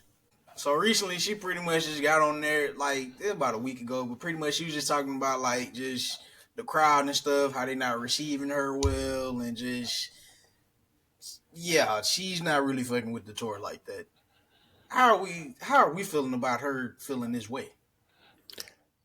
Man, look at here, boy. I'm gonna say this once and I'm gonna say it finally. Who bright idea was it to put Ari Lennox on tour with Rod Wave? Who the hell said that? Who in the office sat in Dreamville and said, you know what would be a good idea? Rod Wave and Ari Lennox. Yeah, let's make it happen. Like, bro, no, they got two totally different graphics. I mean, two totally different demographics. Like, I understand, the depressed people that like listening to Raw Wave crooning and shit might find some solidarity in Ari Lennox smooth R&B, what we call it, neo soul ish vocals. You know what I'm saying? I get it, but nah, man, that's just too different of a crowd. Like, I'm not going to a Raw Wave concert expecting to hear Ari Lennox, and I'm damn sure not going to Ari Lennox concert to hear Rod Wave. So I just thought that was just a terrible idea. But in Ari's defense, I got a little bit more information on the situation. Somebody tweeted and told me that Ari is the one who chose to do it. Why? I have fucking no idea. But they also Probably, said because she needed some extra money or some shit. It was the holidays and she didn't yeah. have shit to do. And I was just like, see, man, look at what that money make a bitch do. Because you had no business being on that tour. I'm sorry. You did it to yourself, bro. Like, that's crazy. So I ain't like it. I ain't like it at all. God damn it. I mean, I guess if she feel like, because I mean, you never really know until you try it. Like maybe she thought like, this might be a good point of integration. Like maybe it's like, maybe they'll receive me pretty well, and it's probably some people out there in the crowd that just like music altogether, and they. That's crazy because Rod Wave hasn't even spoken on the situation. Like, he ain't offered her no type of comfort, no, oh, I got your bag type shit. None of that. Like, he ain't even spoke on it. So that's how I know it was some bull BS. You knew it was Obviously, BS. I would say, well, how can I would say, well, then too, how would you feel if the person that you brought on tour with you was pretty much talking shit about your fans? Oh, she said something about the fans. I don't think she said nothing about his fans. She Yeah, she just said said she.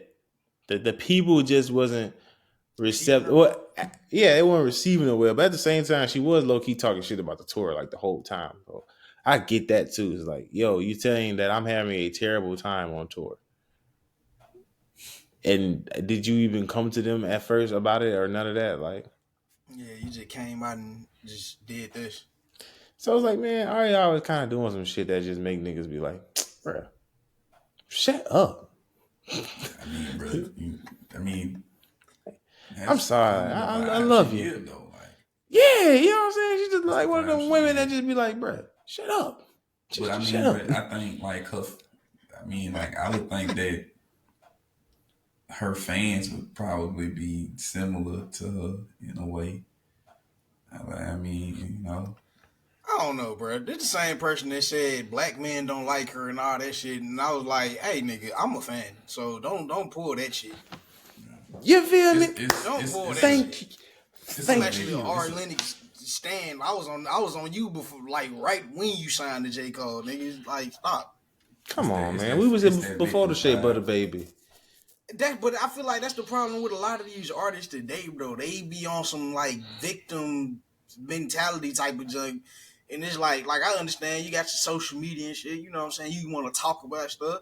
I don't know. These back in the day just kind of just took their punches and just rolled with it. Like you said, they just took their punches and rolled with They it. Good took it and God. rolled with it. Well, I ain't gonna say all of that now. I feel like, you know what I'm saying, you do, ladies, artists, whatever, stand up for your rights. We support artists' rights around here. Of course.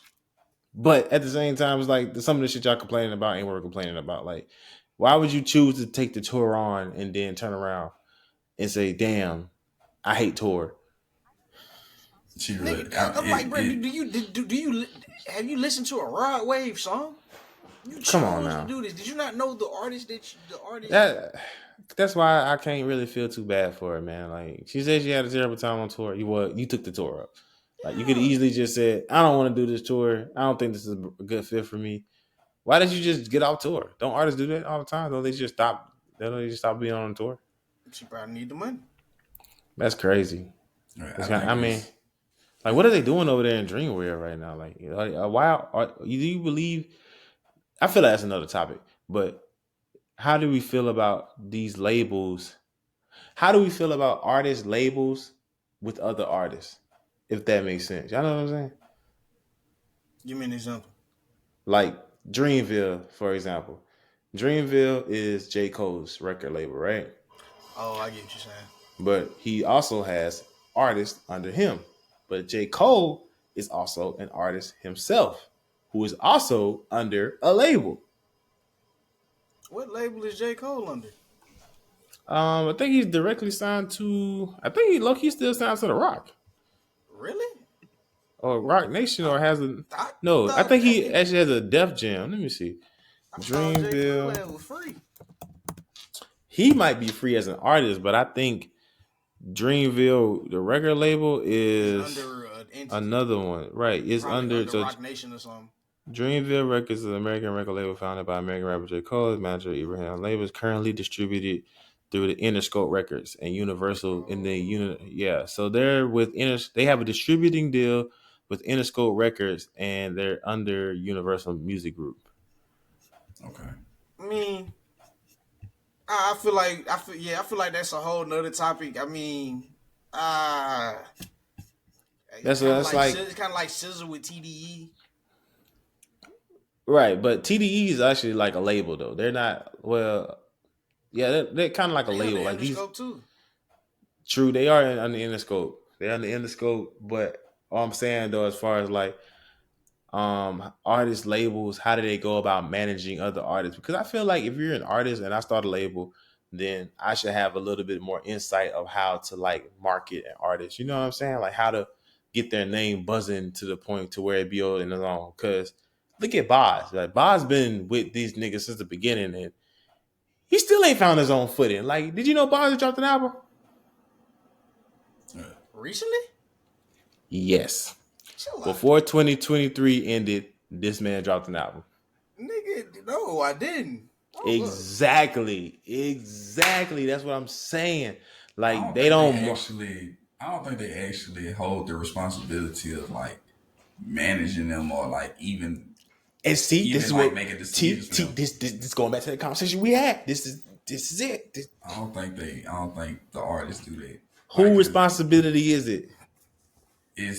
I would assume that it would be somebody that whatever label that artist label is under, they appoint somebody to hold that position. Okay, so but this is it's almost like a CEO and an owner. So like just because or a founder or a majority stockholder, like okay, J. Cole may be the majority stockholder, but he not finna make no damn decisions for the company. The CEO and the owner of the company is going, or the CEO is going to make the decisions. Like he gonna be like, all right, or you know what I'm saying, he gonna hold majority of the responsibilities as far as operations go. So it's like, okay, with you having most of the investments in this, you know what I'm saying, I guess to an extent, how do you feel about this? We think that this should work, this is gonna work better and stuff like that. What do you think? All right, yeah, that cool, whatever.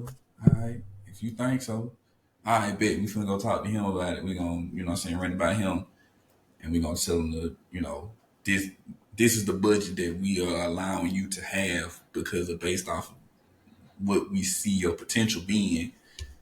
This is what we willing to risk on you. So, you know, make it shake if you can. If you can't, hey, whatever. true.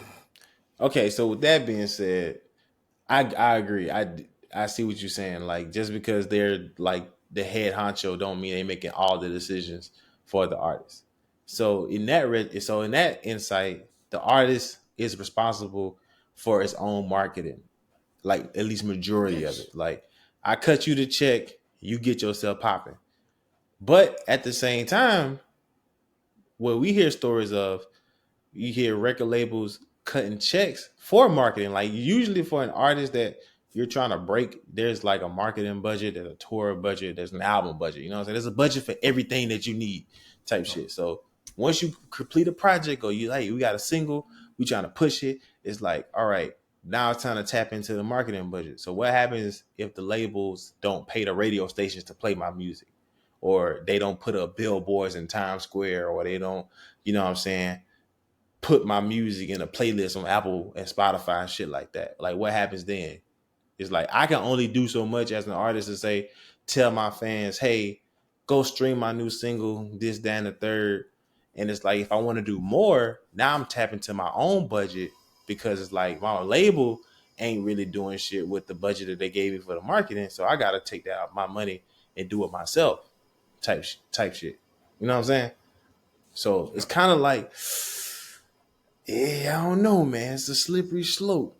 It's like, all right, I am responsible for majority of my own selling of my own product, but at the same time, it's like, bro, y'all the money. Like y'all said y'all going to invest in me, so why not invest in me and push what I'm trying to push type shit. I don't know, man. Yeah, I mean, it all comes at the same time. If I'm playing devil's advocate, you also kind of got to be a likable artist. And even though we do like our Lennox music, is she really like a likable artist? T, you should know that. Like what you mean? Like when you say likable artist, like what you mean?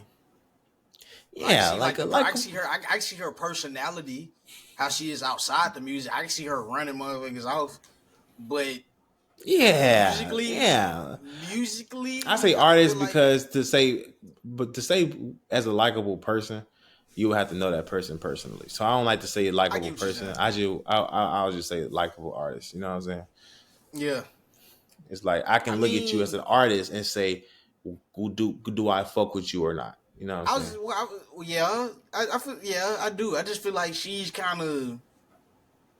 I feel like the type of music she make, like, I ain't gonna say it's not a space for it right now. I feel like she's one of the only people that's really doing that. She's like the biggest person making that type of music. She's the biggest? I feel like making that type of neo soul sort of R&B with the younger folks, she's probably the biggest one. I'm gonna have to come back to that because you might be right, but at the same time, it's like, I don't know. It's a lot of people that's doing. She might be the biggest on the probably the biggest female side. I would say on the women's side, maybe. Okay. Because on the R&B side, like in general, you do got like a lot of other people that can. I mean, well, in R&B, I would say women. Well, as far as R&B, ain't nobody really touching SZA right now. Yeah, and hell, you can even argue is SZA even R&B still? She pop R&B, but I don't think nobody really doing R&B like that right now. Not true R&B. I would say R&B kind of like suffering right now in the first place. So I feel like her musically, the type of music she make is not really, I don't know, it's not really tuning into the message for real like that. I don't know, when you really think about it, outside of SZA, R&B wise, like who's really doing something? Like, yeah, of course we got like then even male wise, the biggest name male wise is probably Brent Faiyaz. That's R&B right there. About Jasmine Sullivan. Jasmine Sullivan? Yeah. Mm-hmm. When last time she dropped something? I think she's 2 years ago. Yeah, I would say Hotels. Maybe. Yeah, she just won a Grammy, didn't it? Or one? I mean, yeah, but what I'm saying, like, I'm talking about like just active. Like she dropped. She active. Yeah, I say within like we talking R&B. Bro, she had a big year. She had a huge year when she dropped that. I know she went on tour and everything. But what has been done since then? See, okay, that's what's wrong with you folks, man. Y'all impatient. Y'all microwave fast generation. Bruh. No, like that, dead ass. The way that this generation works, which is the reason why even Kendrick Lamar, I love Kendrick Lamar, but at the same time, nigga, you stay away for long enough, a nigga can take your spot. I'm sorry. This bad guy there. He been listening to Drake too much, dog, bro. He been listening. Whoa, and that ain't even the person I'm replacing him with. So stop. But yeah, I'm saying, bro. Drake Said it himself. He's like he ain't the type to just go away for 5 years, man. You like to stay on top, man. You know what I'm I mean, saying? she even Jake, man. Jake, I get it. I do understand the point of like keeping your foot on the gas, like but it's like, scissor, damn, bro. like, Everybody deserves to take a break to like recharge and get the and I creative juices understand, flowing again. and I understand that. But outside of 2020, 2021, we haven't really heard Jasmine Sullivan's name like that. Yes, she had a great year. 2021 was her year, I guess, R&B wise, because she won Grammys and all that shit. Summer Walker, Man, her, we ain't really SZA. heard Summer Walker name like that. Summer Walker just dropped a damn EP last year, or whatever the fuck. What she did since then? She pregnant. What can she do? Last year, as we were in 2024, I'm talking about last year, 2023. She just dropped she just dropped the project. Well, what has she done since then? Oh, see, you know exactly. If that's the logic we're going with, if that's the logic we're going with, what she has done since then versus your version of that versus my version of that is two different things. We that talking EP came out of when? We talking about somebody that ain't dropped since 2020 versus somebody that just dropped summer of 2023. Man, Hotels came out when? 2021 or 2021. 2021. Probably 2021. So it's been not even 3 years officially, but yeah. And she done went on. Keep in mind, she done went on tour. She done did award show performances. Like that's 2021 when she dropped an album. You got to take into account 2022 is when she went on that whole huge run. So she still had 2021 and 2022 run of what? Music. Run of just. She literally had music out. People were singing her songs, going to her concert. She was at award shows. She was doing this. I'm saying, she had a good 2 year. Her's another great artist, and she doesn't drop very often. I said, but her's steady dropping singles. We steady hearing her on features. We steady hearing her. We not steady hearing Jasmine Sullivan. Just because they don't want to drop my girl on the feature. Oh my God, bro! Stop! These are two different. Stop! Just like I love Jasmine. I love Jasmine Sullivan. A lot of them can't outsing Jasmine Sullivan in the first place. But we talking about today's R&B. That's just today's music. Okay, what R&B? Today's R&B 2 years ago. Jasmine Sullivan. All right. Let's fast forward. 2024. Today's R&B. Now what? Who is today's R&B? SZA. I mean, since the album came out when? 2022, right? It came out in 2022. She's still in the public sphere. She's still dropping singles. She's still doing stuff. What's she still doing? On tour. Huh? She's off a tour. She done with tour. Again, she's steady dropping shit. We supposed to be getting a new album again this year. Man, we ain't getting a new album. What single said she been? You know how many times I heard Snooze? You know how many times I heard Snooze on the radio? She ain't dropped a new single yet. Bro, stop, You know what I mean? I can't lose. What her definition of a new single is? They're just taking stuff off the album that she's already got. Did she just pop up on the Drake album? Tough. I'm just saying, bro. I'm just saying, like, that's a difference between, like, I get it, but she's still here. Man, Jasmine, you see this, man? Come back, man. Show these niggas who the real queen of R&B is. Look, bro, I'm not disputing Jasmine Sullivan at all. Man. It's just, what have you done for me lately? He said, okay. So I got a question. So it's like, all right, are we talking about, like, what are we talking about? Are we talking like the top spot as of today? We talking about the top spot as today, right? We ain't talking about like just because I was going to say like that's what I'm talking about. I'm like, these folks can't compete with Jasmine Sullivan vocal talent and shit. But today,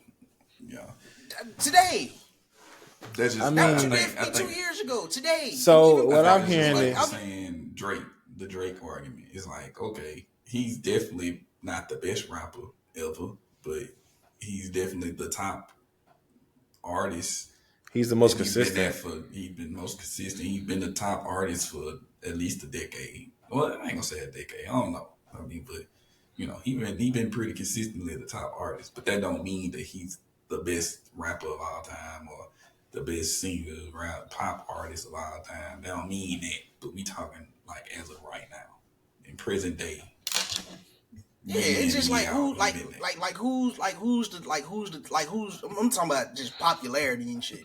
Yeah. That's what I'm okay. talking about. You talking? Okay. Yeah. Okay. So I'm like R&B is in such a weird spot, but I mean, yeah, you still got SZA, you still got your Hers, Summer Walker, Ari Lennox to an extent. Like you got people. It's just I don't know. R&B just don't hit the same like how it used to. I don't know. It's in a weird ass spot. And then even on the male side, it's like I said, besides Brent Faiyaz, who's really giving R&B like that for real? And even though I like Brent, like I really do like him, but it's hard for me to even say that he R&B right now. Like I think with what's going on within like something similar to R&B right now, it's like a whole different genre. Like, cause the content, like the substance of the music, is can't really describe it. Like, yeah, cause We it's in the like trap R&B phase right now. Like cause even listening to Brent sometimes, I be like, okay, you're literally singing rap lyrics at this point. That man, so you singing rap lyrics. You literally singing rap lyrics at this point. Like, so it's I don't know. You had niggas back then whining and junk, like, baby, come back. People like, No. I don't know. You felt the love within the songs, even though them niggas was probably lying. You don't feel that. Like the R&B today make me want to be a hoe. True. Yeah. Like it don't make me want to fall in love. Like what you said, fuck her on the floor like I don't give a shit about her. Is your vision get clouded when you're clouded? It's destructive. It's destructive rhythm. Like even Drake, you're too down with the gang. You're one of my members. Like it's today's R&B is toxic, bro. Like that's the genre, toxic R&B, man. These niggas ain't in love, man. It's like toxic blues, cause they be sounding so sad, like about the fact that they ain't nothing, like that they toxic. They sound sad about being like, oh man, I'm just a terrible person, but I love it. This is what I am. This is what I am. I don't care about her. I don't care about you. I don't care about nothing. That's what it is, bro. Like R&B, it seems like they care. Like either I really love this girl or I'm so hurt because I love her and she not. And she unless you Bobby Womack. Yeah, unless you Bobby Womack. Everybody done turned into Bobby Womack. But I think Bobby Womack was really considered blues. And with blues, that's why I say this is probably more of like a toxic blues. Because like blues is like straight blues is literally it's talking about some sad stuff. Like, and it ain't even so much as like, oh man, I love this girl so much. She making me sad or I want my girl back or nothing like that. It's like, man, I'm broke as fuck. I ain't shit. My kids don't love me. My wife done walked out on me. Man, I'm just down in a rut right now. Let me sing about it. Pretty much. Yeah. Our R&B today does feel like depression music, low key too. Yeah, it's just like you inciting a very low frequency on me right now. Yeah, I don't know. It ain't too many people that's really giving out that like that. I don't know that old R&B anymore. Like, yeah, R&B to me is just in like a weird place. Like, you do have people that I don't know. They kind of dip into it. Like, I feel like her, she still kind of give you that. Yeah, you just seen it, didn't it? Yeah. God. Oh my God. Damn. Ooh, that's fucked up. Ooh. My knee, my neck. Oh my God. That was. And my back. My back. That's nasty. Ooh. Matthew Stafford sitting up talking all that talk. Yeah, he pissed. Since we stuck in the music, how we feeling about the new music that dropped Friday?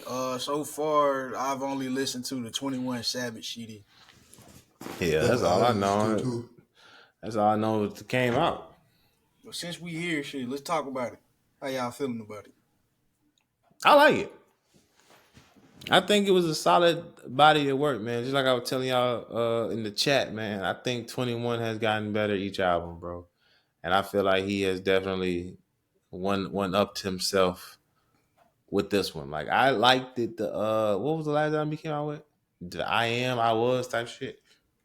Well, I mean, unless you want to count the one with Metro Boomin, Savage Mode Oh, 2. that came after that. Yeah. Oh shit. Shit, that album, the album you talking about came out like in 2018, 2019. I think that was actually his last like solo album though. Like Yeah, I was him gonna by say, himself. yeah, 21 Savage solo wise, I like 21 Savage solo. He has gotten better. Savage Mode 2, in my opinion, was kind of, I mean, it was Come on, cool. man. It had It Morgan was, it Freeman was, on there, man. yeah, okay. I'd listen to that album again just to make sure I wasn't tripping. It's a cool album. And then I dig it, man. Her Loss was Drake featuring 21 Savage, in my opinion. Man, it was 21 featuring Drake, man. Stop playing. Okay, but Come yeah, on, man. 21 Savage, solo 21 Savage, bodied this shit. This is low key, in my opinion, this is starting to creep up there with I Am Greater Than I Was. I don't know if I'm ready to put it over that yet, but I do feel like this is he was maturing on that album already. Yeah, he was maturing on I Am Greater Than I Was already, but I feel like we seeing the true evolution of 21 Savage with this one. Like, you still got the songs on here that like knocking the whip and shit. You still got, the killing trash and stuff. But I feel like it's more like I like the R&B shit that he did like towards the end. Like I really one thing about 21 Savage, we be laughing and junk when he be all on live and junk like singing the R&B songs. But the nigga know R&B. The nigga know R&B. And I don't know. I feel like that's like another point for me and me liking this album because it really showed on this junk. But yeah, I liked it. I enjoyed this. All the features were nice. The Doja Cat can't do no wrong to me. It was nice to hear Young Thug on the album.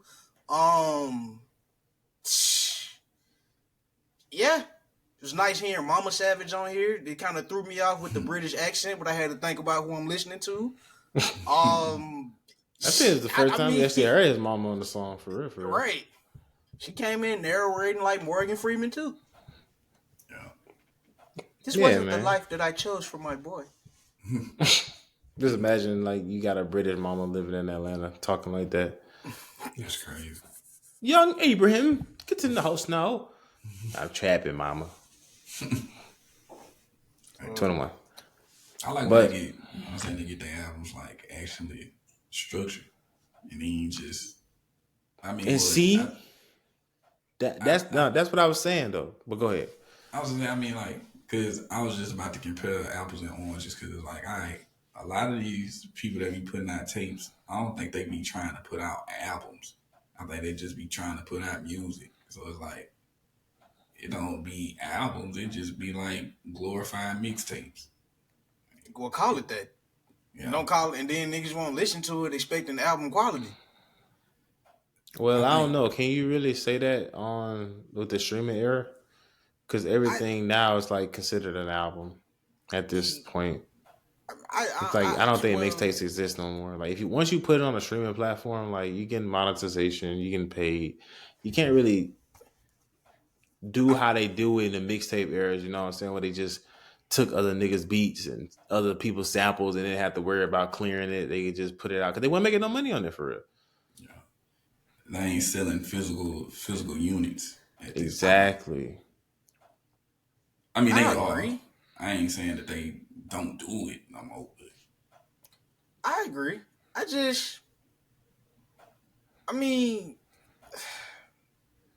feel like it's kind of like the Big Crit argument where like he was dropping albums that he was dropping mixtapes that had album quality. Okay. People just dropping like I feel like we were spoiled. Like when we was in high school and junk with the people that were still dropping mixtapes and stuff, I feel like we were spoiled because they were dropping mixtapes that sounded like albums. Think about all the people that blew up off of great quality mixtapes that we got on to and junk. Like even Chance the Rapper, prime example. He blew up with acid rap. That shit sound like an album. And now we got this. But yeah, I just I don't know. With this joint, like you can just I don't know, with this album, like you can feel the money behind this one. Oh You yeah, can, man. They definitely got I, money behind 21, bro. Like bro. I stand behind what I said. Like 21 to me is the best trap artist out right now, currently. I will give him that stamp. Because when I say he's gotten better each album, I'm not even referring to like him as a rapper. I'm just referring to him as like an artist in general, like a person that's able to like put together a song and have a good song structure type of deal, like from production to hooks to goddamn, uh, excuse me, the lyrics on the beat, all that stuff. Like he knows how to make a good song. Like the same shit that we was complaining about Lil Baby for doing, like, bro, Lil Baby makes the same goddamn song every time. It's like, even though 21 raps about the same shit, majority of his raps is like, it don't sound like it's the same. It sound like he done try to do a little something different to it, put a little extra into it. Like one of them songs on there, I think he got something kill a nigga out. Mm-hmm. Run up on us in it with the block. Mm-hmm. mm-hmm. I was just like, I was like, look at him putting the little dubs with the ad libs on the little ad lib chorus. I see you. Mm-hmm. I think he's just a natural born entertainer. I think that's at the end of the day when it boils down to it, he's more of an entertainer. I think he learned. He learned a lot about the music game from when he first came in. Cause remember T when we first heard 21 Savage, what was that song that we we on that slaughter game, gay shit? Murder game. gay shit. I was just like, I feel like back then he was just doing the shit just to do it, but now he actually like cares about what he's doing. So now it makes a huge difference in the, like his song structure and creation. That's why I appreciate about it, Savage, man. I got a question for y'all. Is 21 Savage the best member out of that 2016 XXL Freshman class? Mm-hmm. I don't know because all of them actually doing their thing, bro. Like all of them has actually came unto their own in a very unique way that I would have never pictured back then. Which will almost low key make me say, like, damn, is 2016 the best XXL freshman class to come out? It is. We stamping it? Is it official? For me personally, I'm stamping it. Is it my favorite class? No, I listen to everybody that's in pretty much. So, as far as success wise, they are probably the most successful class. I ain't gonna lie, bro. No lie. I definitely would probably have to give it to. I mean, I would have to get the look. I had to get the little Uzi. I have to, bro. I would have to, bro. I'm so sorry, but I would have to. I can't argue against that because he's probably going to be my pick. His fan base he has created a space for himself that allows him to do literally whatever he want to do and has no judgment passed on him. I feel like when you can create a space for yourself as an artist where you can do whatever you want, and I ain't talking about just a musical artist. I'm talking about just somebody that's doing anything artistically. If you create a space where you can do whatever you want and your fan base is not going to say, all right, bro, I'm abandoning you. He said, all right, I'm abandoning you. Yeah, because, like, bro, say for instance, if somebody was to find out that, say, for G Herbo on here, if they were to find out that it's like, okay, bro, you're not actually from Chicago, and you ain't never did no street or gangster shit, they gonna look at him kind of sideways. They gonna be like, but what can you say if Lil Uzi, that's gonna be a tough one. On it. Say for instance, if G Herbo was to be found a little sexually indifferent or a little sexually different, how do you think his fans would perceive that? If you said that for Lil Uzi, it's like, well, I mean, okay, it is what it is. I'm still listening to music. I'm still rocking with him. And you still a cool guy. Still a cool guy. Cool, yeah. Cool guy. I mean, I like you as a person, as an artist. Yeah, Lil Uzi literally can't do no wrong. He can't do no He wrong. literally can't do no wrong. The Uzi. And I feel like out of all of them, he's probably the biggest artist.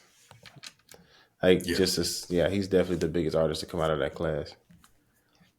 Yeah. Because I was going to put up Lil Yachty as far as like when you said just as an artist that's allowed to kind of just do what he wants to do. I think that Lil Yachty fits into that same category as well. But he's just now starting to fit into that category and like actually garner success with it. So now it's like, but Uzi's kind of been doing that. He came into the game. He's organic.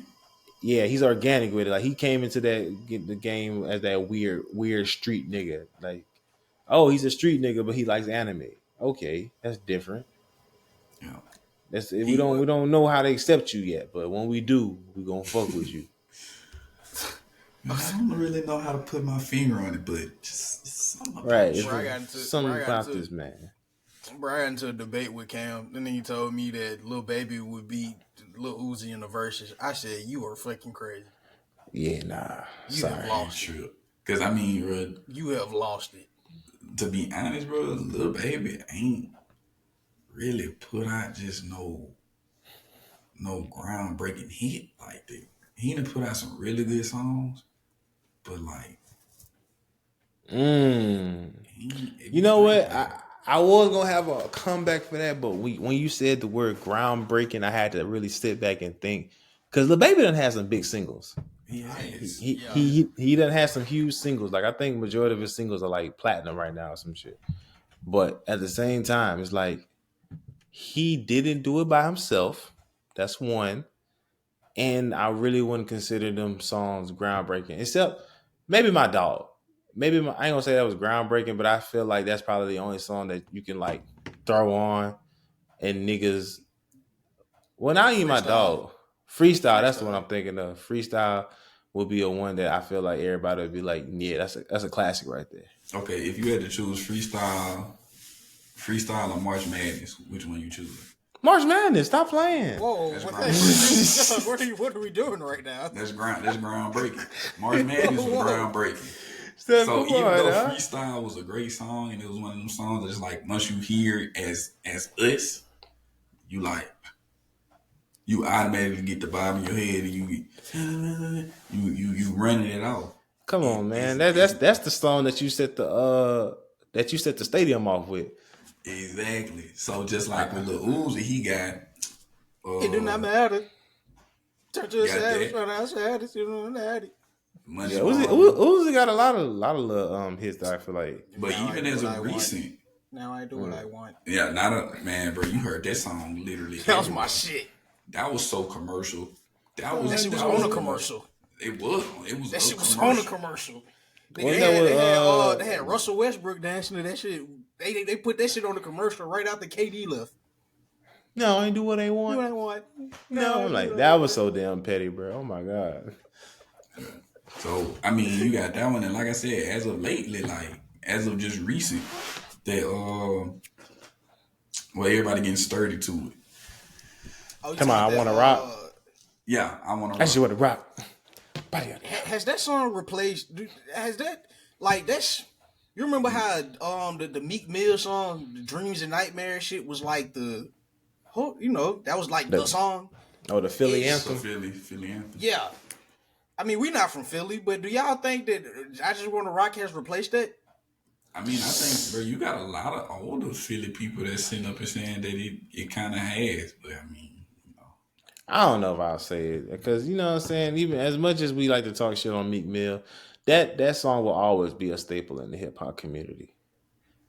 Like, I went to an event just the other night, a birthday party, and they played that song. And everybody was singing it still word from word. So I can't even sit here and say that. But they also played I Want to Rock. So I'm like, I don't know. I actually hate that Dreams and Nightmares song. I hate it. I hate it now. So you hate it now? I hate it. It's like hey Chase, you gonna bless me? And I said I choke like a nigga sneeze. I had to preheat the oven.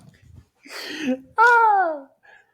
Hey man, I understand the hatred for the song now, but I can't sit here and act like Meek Mill, wasn't in his bag when he went in the booth. Like, that it was a thread on Twitter of songs where rappers were rapping like the rent was due. That's one of them. Nigga, Oh I yeah. remember the first time I heard that shit, and I was just like, "Oh my god, what has gotten into me?" That's. I think he was probably fresh off. No, he had his braids cut already. So yeah, man, I think he had to channel the Nah, braids Meek. it's like, I'm a boss, Meek Mill, like this. Yeah, he Yeah, was this he was still trying to MMG get his. freshly signed to MMG Meek. Oh yeah, he was hungry. He wanted it. He wanted it bad. But shoot. Speaking of that freshman class, I mean, damn, Denzel Curry. He's another one that done develop into his own like rapping wise. Like he done. He's like the out. I feel like he's like the outlier of this list, as far as like the type of music he make compared to everybody else. Yeah, well, Dave East. The movie star. We forget about my boy Dave East. Like he was. I think out of all of them, he's probably the one that took the most backseat wise. But like you said, he's doing movies and TV shows now, so you know what I'm saying? He getting the bag a different way. Yeah. So shout out to Mr. East, but yeah, out of all the rest of them, he's probably definitely like the most oddball out. Denzel Curry is. Oh, for Anderson sure. Paak. Damn, he was in that? No, he Yeah, wasn't. he was Yeah. in it. And ain't nobody saying nothing about Kodak. Oh, Kodak's still doing his thing. Kodak's still doing his thing. He just need to, he need to He has to stay out of chill jail. Cause legit, bro, if Kodak Black wouldn't have went back to jail when that what album that was, Dying to Live, the Red album, the one that got Z shit, and that album, if he would have stayed out of jail, he'll probably be where 21 Savage is right now. Yeah. Yeah. Because he went into jail. He went to jail like right at the height of that junk, and that's the one that got he Calling My was. Spirit on it. Uh-huh. Yeah, bro. He went to jail in the middle of his height. And still got out and was still hype. That's how, like, Kodak Black is low-key really talented. Like, as far as, like, rapping-wise. I think he's actually really talented. He an artist. He's just, he pretty. Like, bro, he's one of them lunch table beat rappers. Yeah. Like, you just throwing the beat on the lunch table, he'll just give you a quick 16. And you'll be like, damn, nigga, this shit actually kind of hard. Yeah. You need to put this shit on the record. Next thing you know, he put that shit on the record because that's how motherfucking Z shit came about. Like, bro, that was a parody song, bro. That niggas was just like, Yeah. and that nigga, everybody was like, bro, this beat so hard, that nigga turned it into a real song. And now look at him. Bro, he really literally like he got a nice little catalog of groundbreaking songs. I remember when him and 21 Savage was going back and forth. They were saying he pretty much told 21 Savage the only reason you big as me now is because you got the Drake stimulus package. I ain't gonna sit up here and say I don't think it's a little truth to that, but hey. But the thing is, they said who would win in the verses between Kodak Black and 21 Savage, and I'm like, ooh. Kodak. Love 21. I mean, Question, bro. Kodak. I mean, 2021 do got a Grammy under his belt now. Come on, man. Bro, we can't, because this is my thing. Damn that. No. This is my thing. If we go on like no features, like, because if we God. If we want to go no features, bro, or even like this is my song and you're featured on it, bro, Kodak gonna blow him out the water straight up. No flocking. Yeah, no, bro. He can just go. Kodak could just use his first few songs hitting the scene, and he'll beat 21. Because 21 ain't really started catching fire until that last album. I am. And that's when he kind of went on his run. Ball Without You, and you know what I'm saying, Now I gotta ball without you. Doom doom. Like if you want to go back before that to the Issa album, cause what that his first joint? Yeah. Yeah, That was the first album, I think. I got 1, 2, He had 3, the 4, mixtapes 5, before 6, that. 7, 8. Yeah, he might catch a few. I feel like only true 21 Savage album. I mean, only two 21 Savage fans will really like appreciate the songs from the early time. But And the first, I same like with the first same with Savage one Kodak. more. Like Kodak got them same diehard Kodak Black fan songs that if he throw them bitches on, people gonna be like, ooh, nigga, I ain't gonna lie. this look Kodak. I ain't gonna lie. Like those sprinkled in there somewhere, but it's like you got a lot of artists that's Just like pause. the older songs is really catered to like the true like artist heads, whatever the name of that artist, like they stands. But Kodak, even his early stuff, like people like, yeah, Yeah.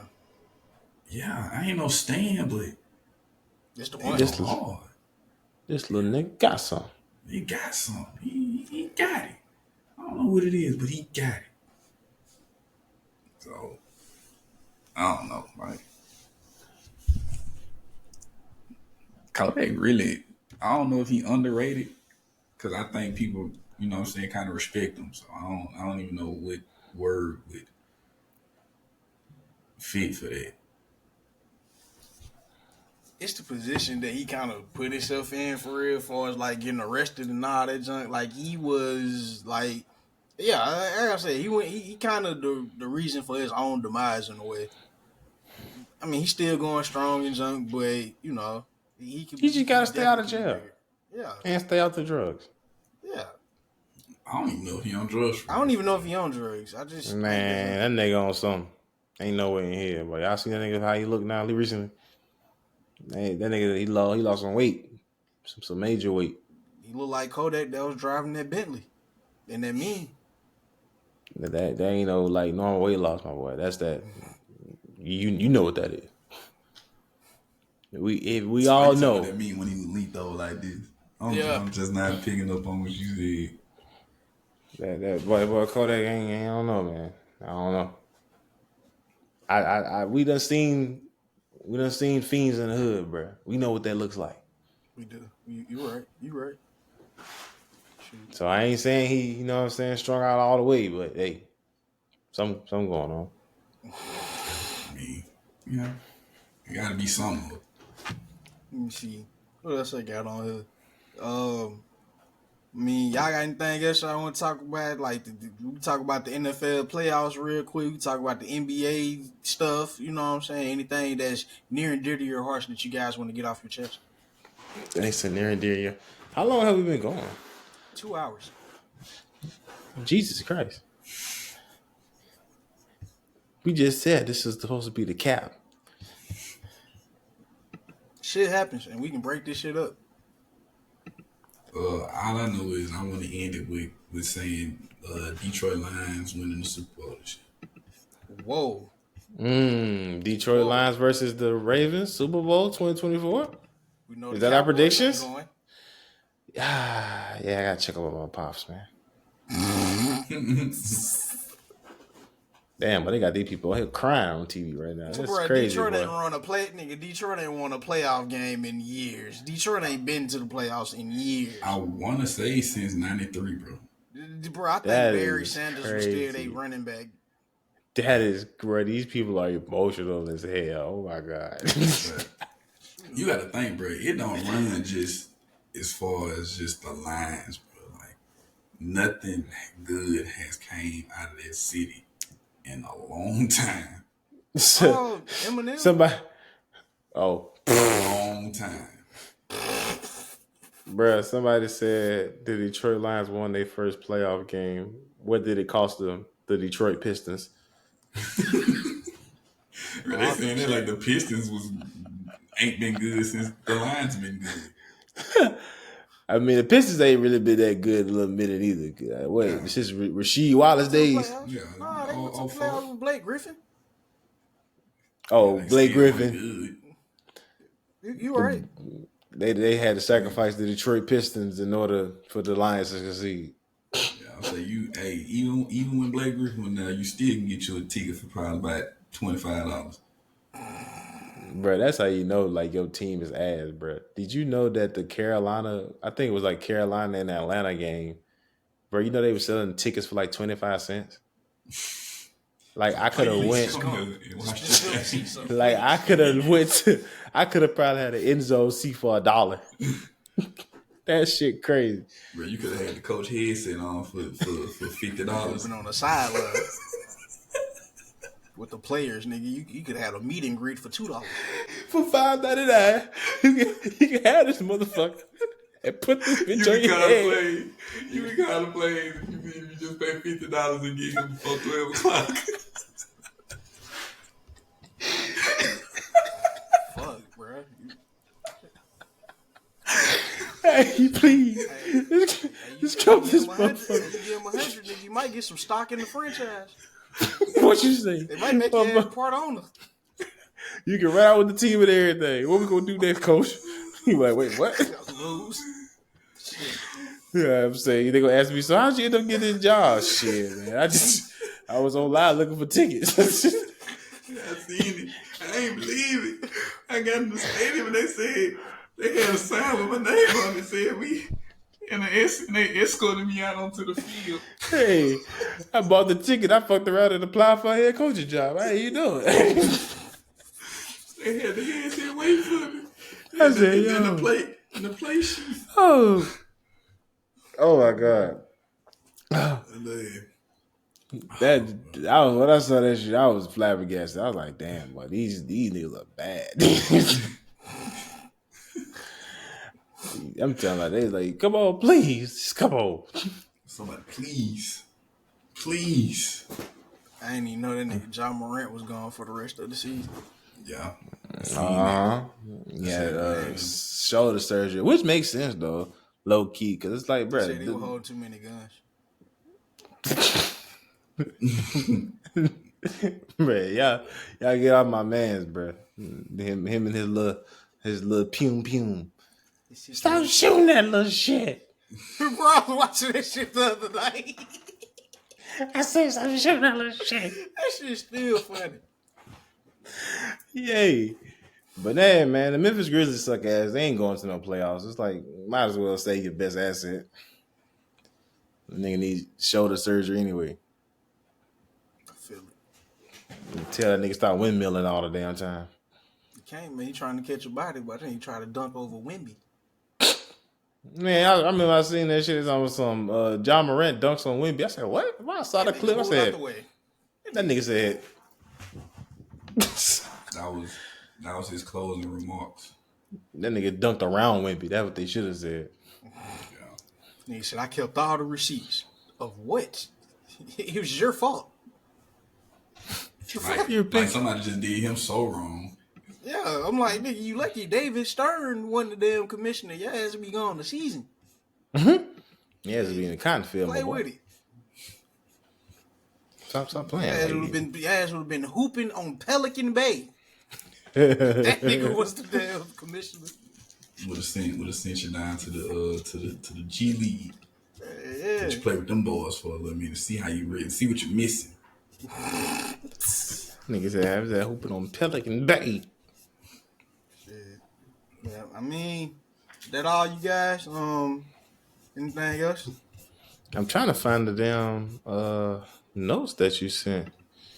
I think we covered just about everything. And you pretty much covered just about everything. I mean, we could talk about the guy attacking the judge. Oh, man, she threw the book at his ass. Yeah. As she should. And the crazy part about it, he was actually in jail. Like, that was for probation. She was going to give him, like, a probation. And I'm like, damn, you went from probation to the sentence. But come to find out, he had like some type of like mental thing going on too. So it's kind of like how do you? I don't know. I just feel like if somebody put their hands on my mama, I would want my mama. I would want that person in jail too. But then it's like we throw the whole like mental illness aspect of it. It's like, and he wasn't really there. But who am I to? I don't know. Who am I to say anything? How y'all feel about it? Y'all feel like the mental illness part should be taken into account with him, even though he beat up a judge? I mean, unfortunately, y'all. Unfortunately, it should be taken into account. Sure. Once I throw his ass back in jail, then he can get all the mental health that he needs. But He can have free counseling and everything. That's another thing too, bro. Like, if you got a mental illness, like, you ain't doing nothing to make that mental illness worse on the motherfucker. If you put them in jail, they're mentally ill. Rehab, jail is meant for rehabilitation. So it's like, oh shit, we lost T. Damn, we done lost the host. I think is it still recording? Yeah. But yeah, y'all guys want to end it off right here? Yeah, man, this is pretty good. We got 2 solid hours of content that we can chop up, test the waters with, and right. Yeah, man, see what this new week of bags and tricks brings.